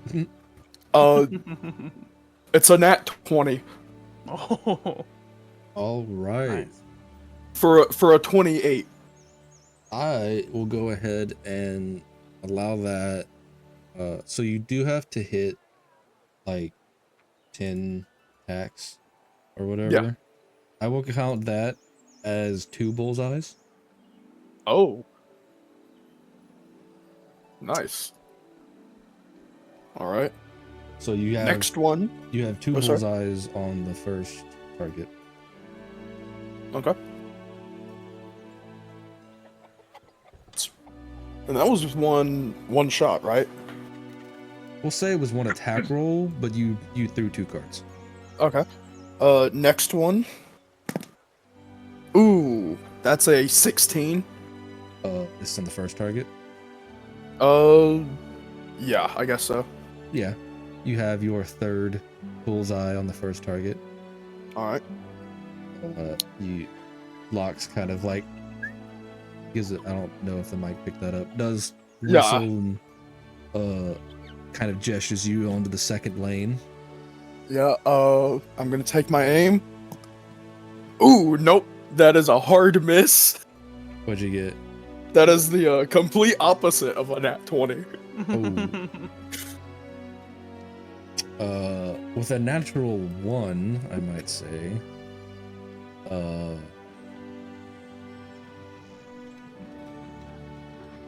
The Locks first nat 1 of the session. Locks does kind of. Oh, I was like, what the fuck is that? Or of the campaign, rather. He does the whole like. See. Now that was some fancy magic you got there, but when it comes to magic around here, he kind of like thinks to himself, okay, well, I'm not the best, but I'm pretty accurate. So, plus I don't know what reward I would give you. You don't seem to be interested in the crossbow. Is there like a big stuffed animal or something? Yeah, is there other stuffed animals? I will say, go ahead and like finish out your rolls. All right. And we'll That determine was what prize 3 you get. rolls, I think. Technically 4, but yeah, because the natural 20 counted as 2. All right. So that was 4 rolls. Okay. Yeah. That is a 27. Ooh. Okay. So that's another bullseye. So Roll 6. 3 bullseye. Is a 17. On the second target, that's a bullseye, yeah. All right. To the next target. This is roll 7, I believe. Yeah. That is another nat 1. Oh. Right. So you have 4 bullseye, 5 bullseye, 5 bullseye. Roll 8. Another 17. You get the second tier, but not the outermost, but not the bullseye. Roll 9. That is an 11. That is a whiff for the third. Alright. And last roll is a 25. No, that's a bullseye. So 6 bullseye, 1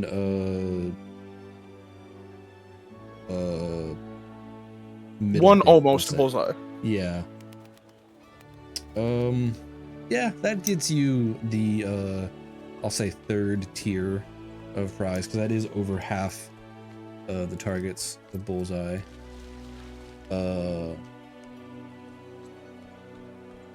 What animal would you like?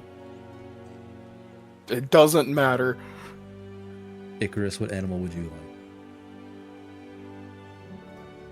I want a teddy bear. There is a Oh. large teddy bear that Lox kind of pulls out of a chest. Well, you didn't beat the record, but you did pretty good for yourself. And then all the cards return back to my hand. Whoa! Now that's a trick. You ever thought about joining the circus? No.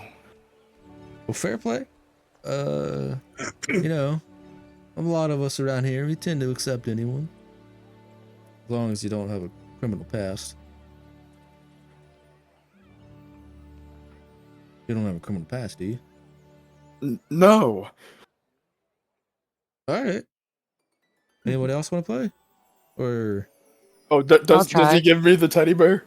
Oh, yeah. I mean, It's unless Icarus takes Good. it from you. Oh, no. Yeah, go ahead. I mean...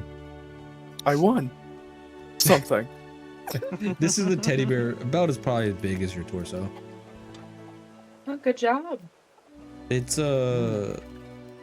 big, but not like insanely big. Although this is rather large still, probably. Apocrypha will look happy that she did win something. As we're all playing, Theodore's She's actually going enjoying the to- circus. He's going to look around and see if anyone's watching us, like anyone's keeping an eye on us.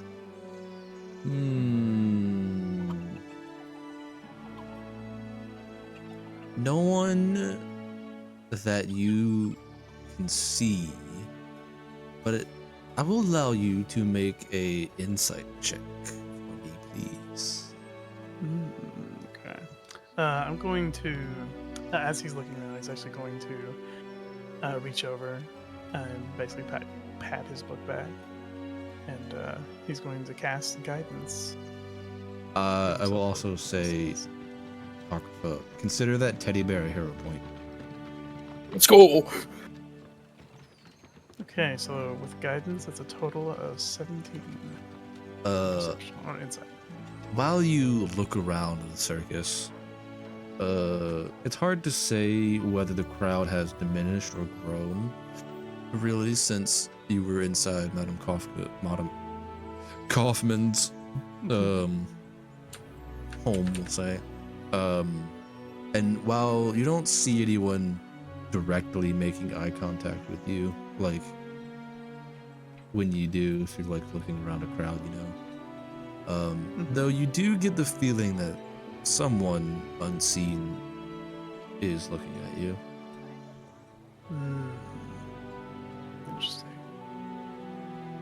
He won't show any signs of feeling this or noticing this. He'll turn back to his party members playing the game. Your sixth sense is tingling. All right. Icarus, the same rules apply. Well, I'm not going to use magic. Well, yeah, same AC though. It's pretty much, it's 8 for the first one. Mm-hmm. Anything over a 10 is a bullseye. 8 is the minimum to hit. The second one is anything over a 15 is a bullseye. With a 10 is a minimum to hit. And then the fourth and final one is anything over an 18 is a bullseye, with a 12 being the minimum to hit. I think. Is that right? I think that's right.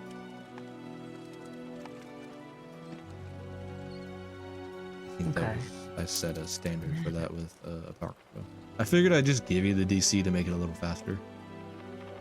Okay. So I'm going to pull out my longbow, which I have proficiency in. May I use my own bow instead of those ones? Oh, yes, sure, as long as it's not magical. It's not. Alright. Take a crack at it.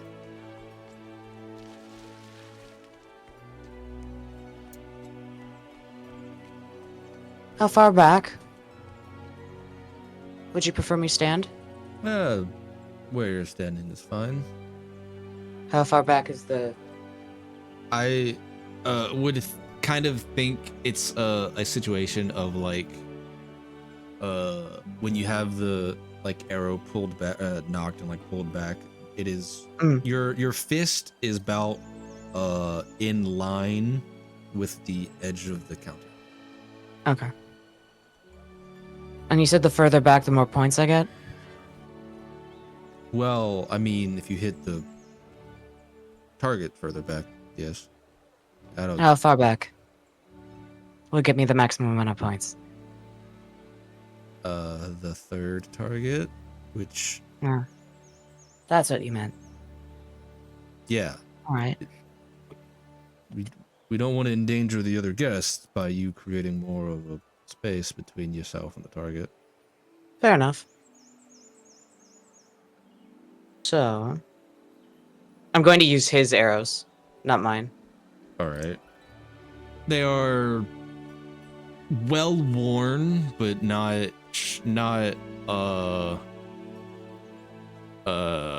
shall we say shoddy.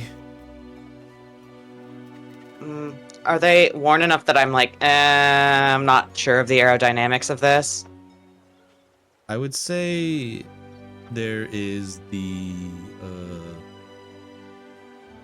potentially. Oh, it's just 10. I can use my own arrows. Yeah, I would say potentially there is cause for concern, but like they're not that bad. Okay. I'll just use my own arrows then. All right. Sorry, I have to do 10 rolls. Yeah.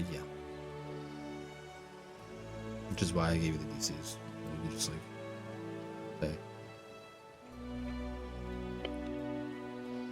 An 8. 20. Oh, that counts as 2 bullseyes. Okay, go. so Nice. Oh, you know what? I'm gonna do a Pathfinder thing. Anything 5 over the DC counts as a critical. oh, that's another one.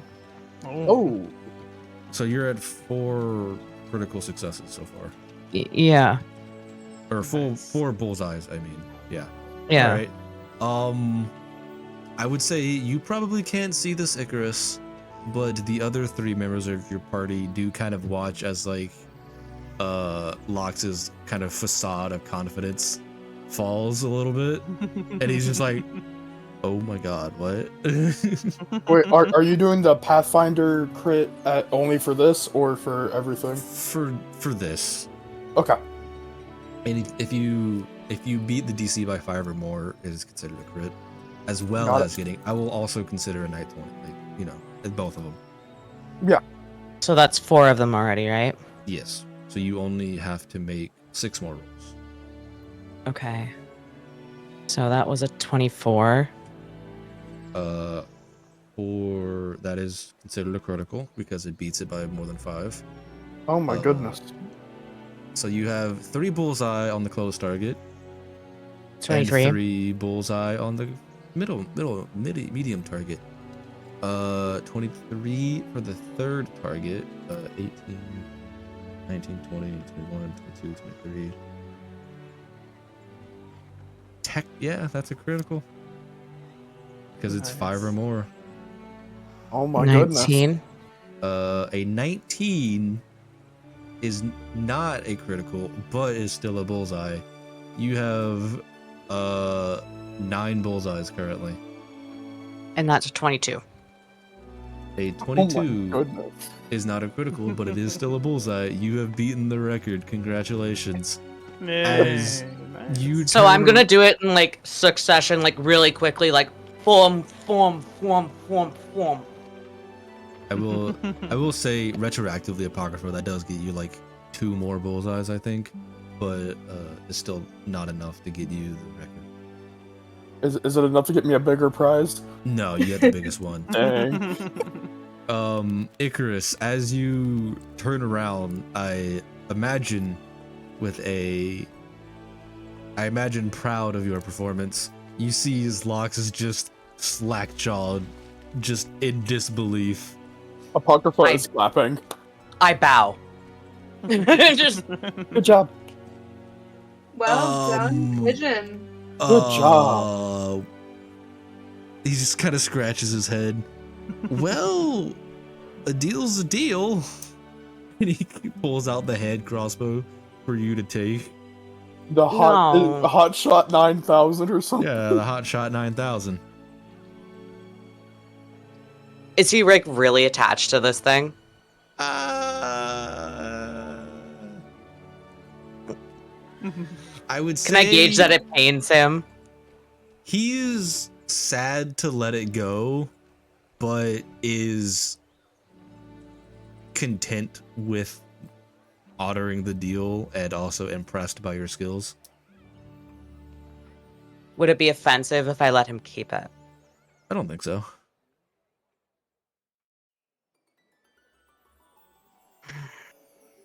Is there anything else around here that I could actually claim as a prize instead? Are you saying that, or are you asking me? I'm asking you. Yeah, you could have any of the prizes you wanted from any of the regular prizes you wanted from the booth. Okay, what are the other regular prizes except for stuffed animals? Is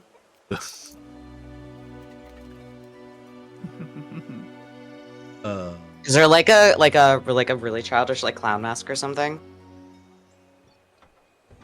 Yeah. There are probably in the lower tier of awards, several kind of like comedy tragedy masks, clown masks, one for each of the 4 suits of the circus, Spade, Heart, Club, and Diamond. The reason why I specifically refer to that is because it's like their face paint, which, while not necessarily super intricate, is designed its way for a reason. And then Harlequin kind of gesture hats with like the bells.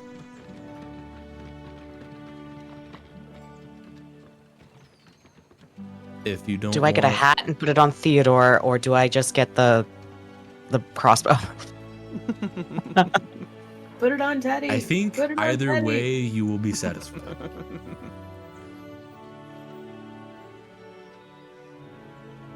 I think I might go for like the comedy and tragedy mask instead of the crossbow. All right.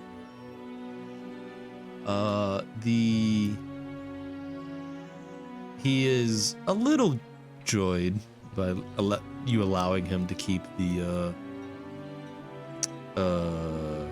crossbow, as he kind of like he gives it a little hug and then like holsters it back and attempts. I don't think you're going to let him, but he's going to attempt to like grab your hand with both of his and like shake very vigorously.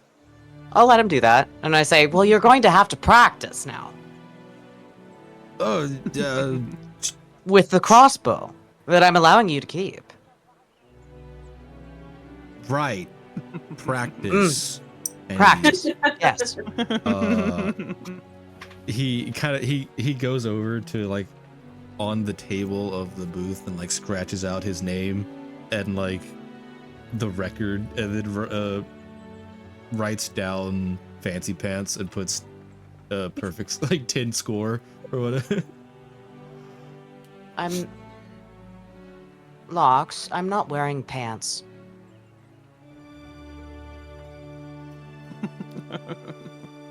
That I say as doesn't- I take the mask and like just like look at him quizzically, like, "Are you sure that's the nickname you want to give me?" It doesn't mean I can't call you. In fact, it very makes well it done. funnier. All right.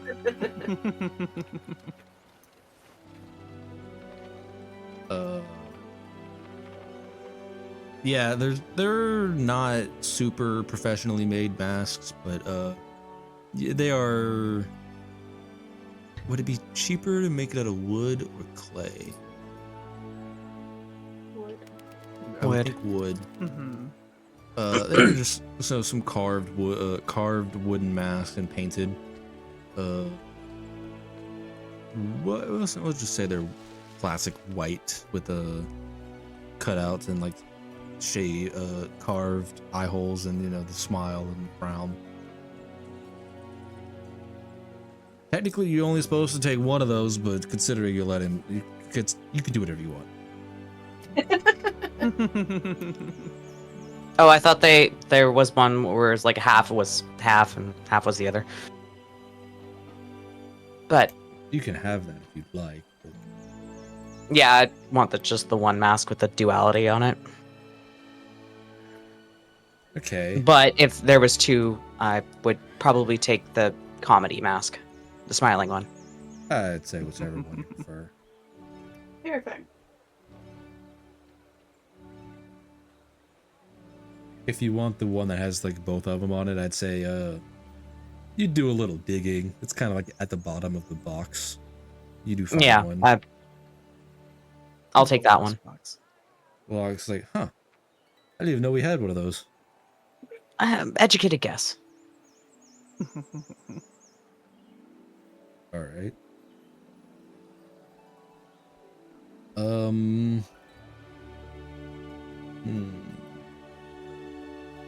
Where can we find Hart at this time?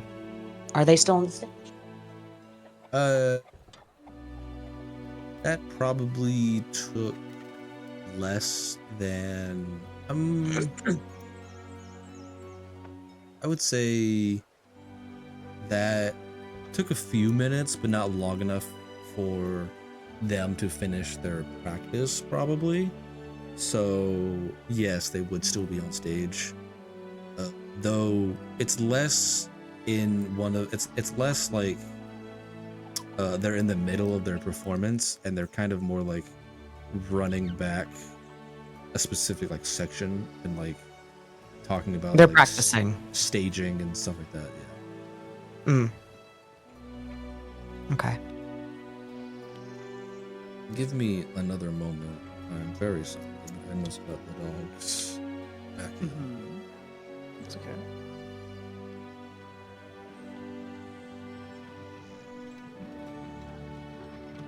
So we didn't get a whole hell of a lot from him either. This all just sounds like one big red herring.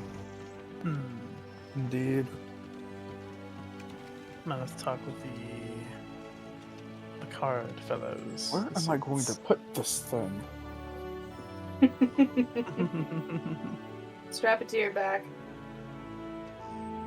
Hollow it out and stick all your belongings inside of it and make straps. Oh, like a little pack.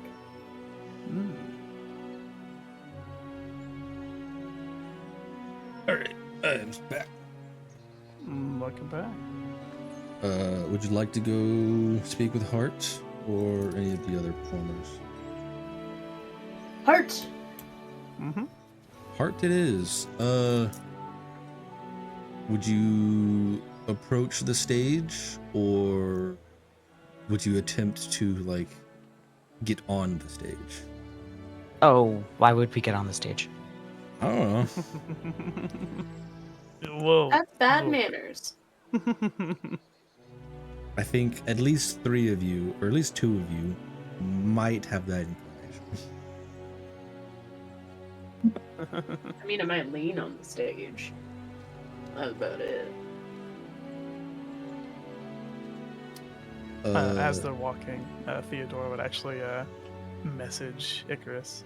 So that was really impressive, by the way. No barbs attached. The wings on my neck are going to shift to hide my profile from him.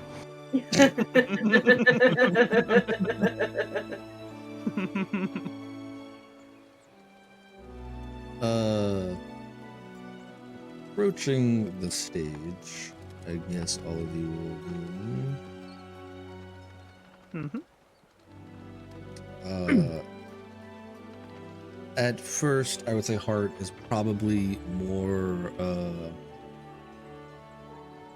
tied up having something of a heated conversation, probably with a stagehand, and then notices your approach. Oh, you're all still grouped. Can I ungroup you? Yeah, there we go.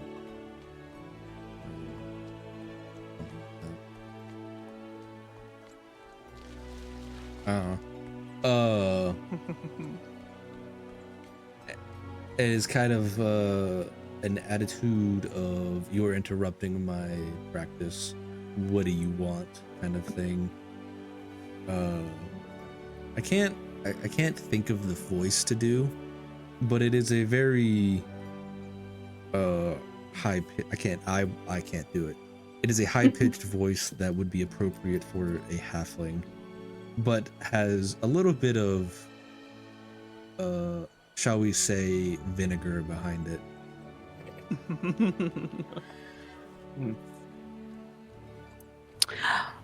We could come back later. Well, we've already interrupted. We might as well talk now.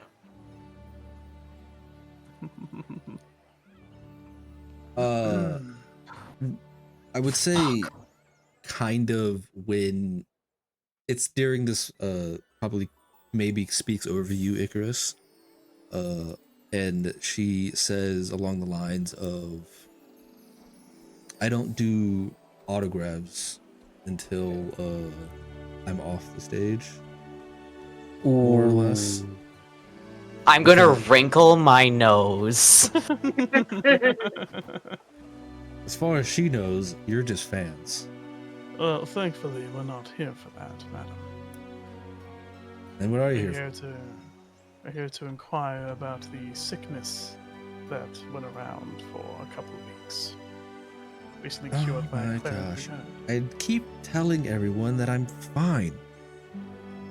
We What do you see want? you're fine. We're wondering about when you weren't fine. I don't know. I was performing one day and then I couldn't do my routine. And then I was in bed for several days. Hey, I finally got access to the main stage. You are not taking that away from me. Of course not. We wouldn't want to interrupt your act. No. I would, however, like to ask your symptoms. What were they? Fatigue, fever, and the like? Yeah, Vomiting. fatigue, fever, weakness in the limbs. If Why, I may, as go on. if I may, I apologize. When you vomited, did it look normal, or was there any discoloration, blood, and the like? What? No, When you vomited? I think we would have a bit more of a serious problem on our hands if anyone started vomiting blood. So, no abnormalities with your vomit? No, it was just a normal case of illness. Alright then. Not uncommon for these things to happen. Though Spade didn't warn us this time like he normally does. Oh? Yeah, he normally has a knack for, seeing unfortunate events. I guess we should go talk to him next. Were you seen by the cleric at all? No. I actually started feeling better before he showed up. Though they didn't let me do my performance on stage until just recently.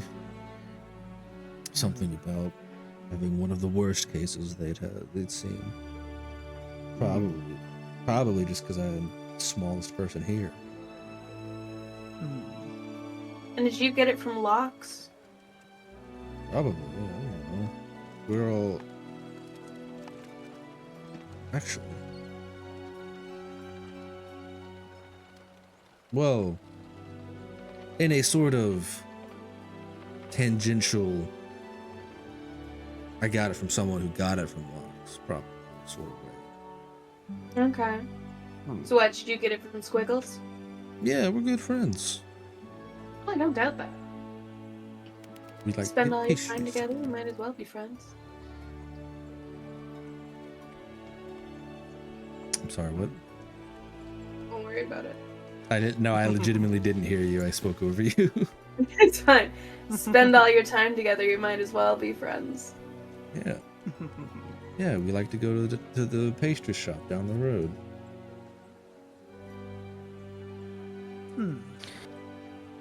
And did you, the two of you go to the pastry shop before you got sick?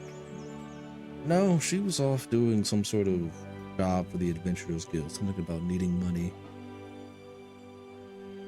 Fuck. Circus not paying as well as it should? No, she's just not very frequently up here on the main stage. Ah, okay. So she's not here right now. No, she's here. Her act Oh. is scheduled for later this evening. Oh, my goodness. Fantastic. Ah.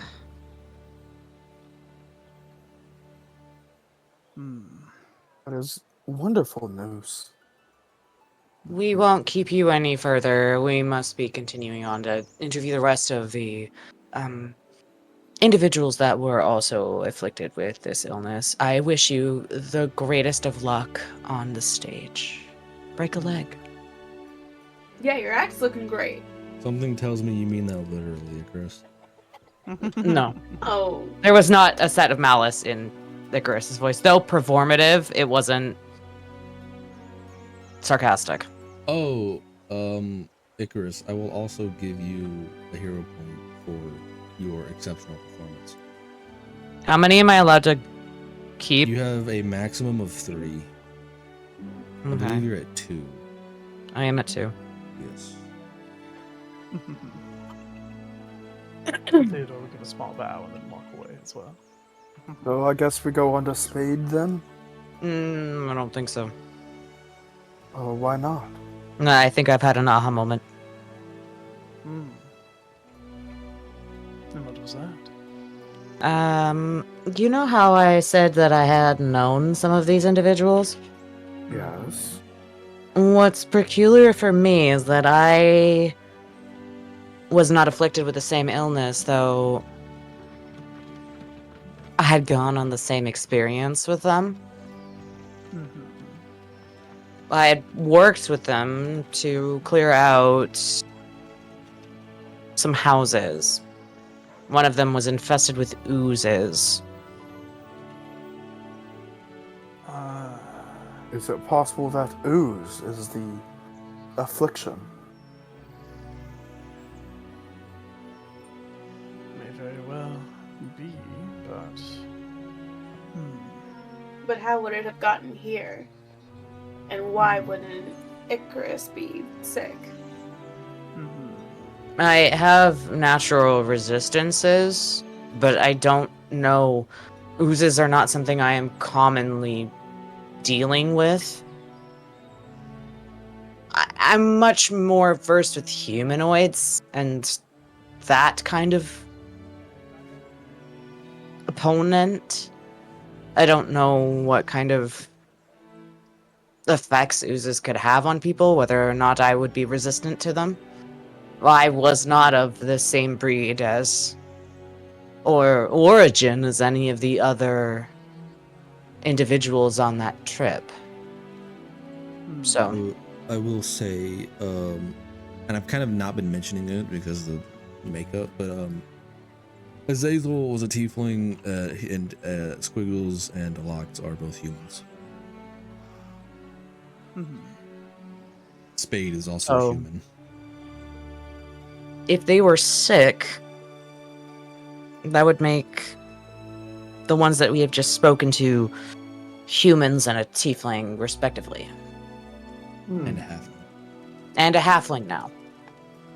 But look at me, how many of my kind of origin do you see here at this kind of festival, let alone here in Dakir? So, that could be isolating me from the same illness that everybody else has been suffering. Quite Quite possible. There was a queer amount of events that happened during that experience.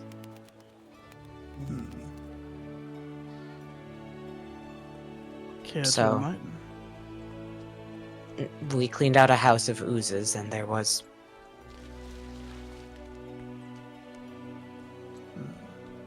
some other things. Oh, I see. But These oozes, sorry. What color were they? can I recall those? Yeah. The oozes that you encountered on the first level of the estate were more indicative of ochre jellies, as well as Wasn't there like black ones as well? there were black puddings in the bathrooms, and there were a strange, very weak green ones that were sucking the faces off of the squatters that Okay. the party dealt with literally by stepping on them and instantly killed them. I'm gonna explain that to the group, but I will leave out what happened at the end of the thing. Mm-hmm. But I am going to give my cloak a look.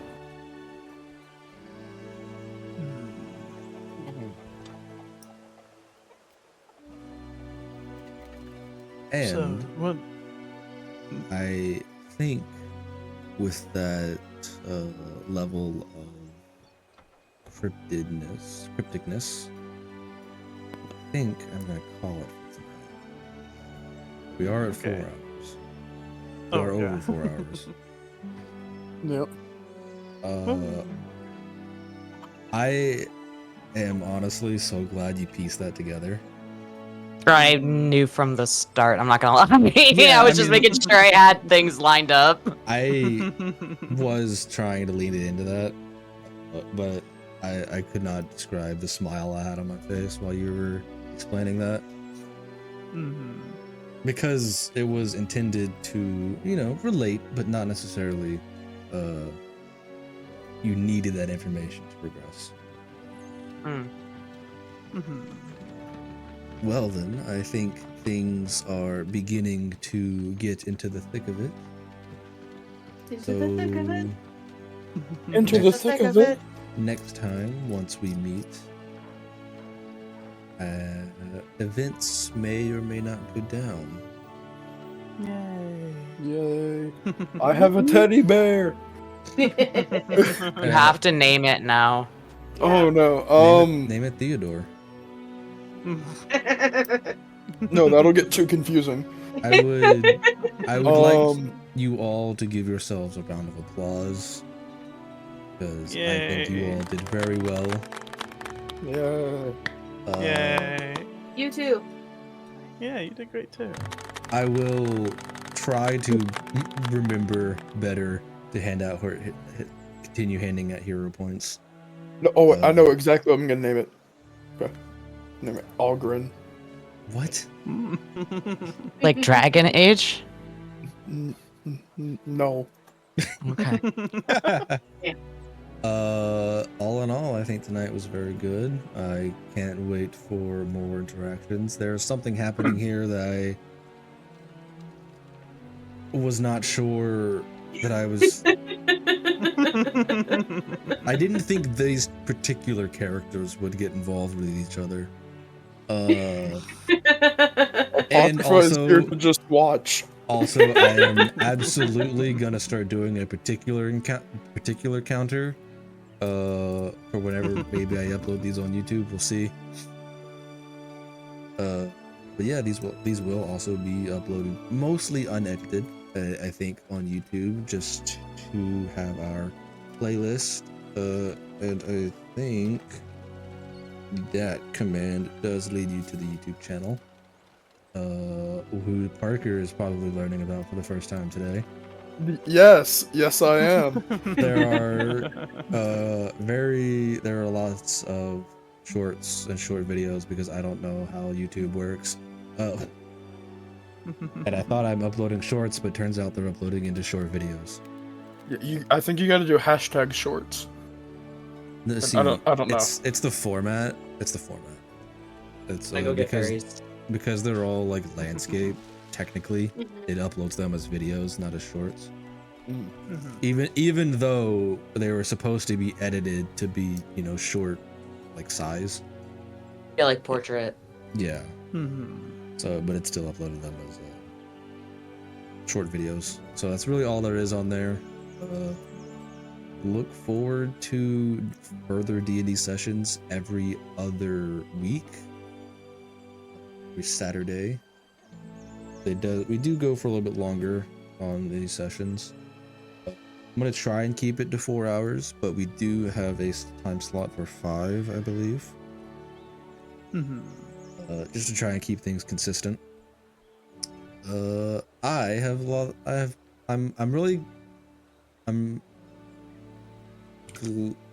Everyone picked up, I think, on the adventure hooks that I were laying out in front of everyone, so I consider this a very successful session. Fantastic. That is Uh, great.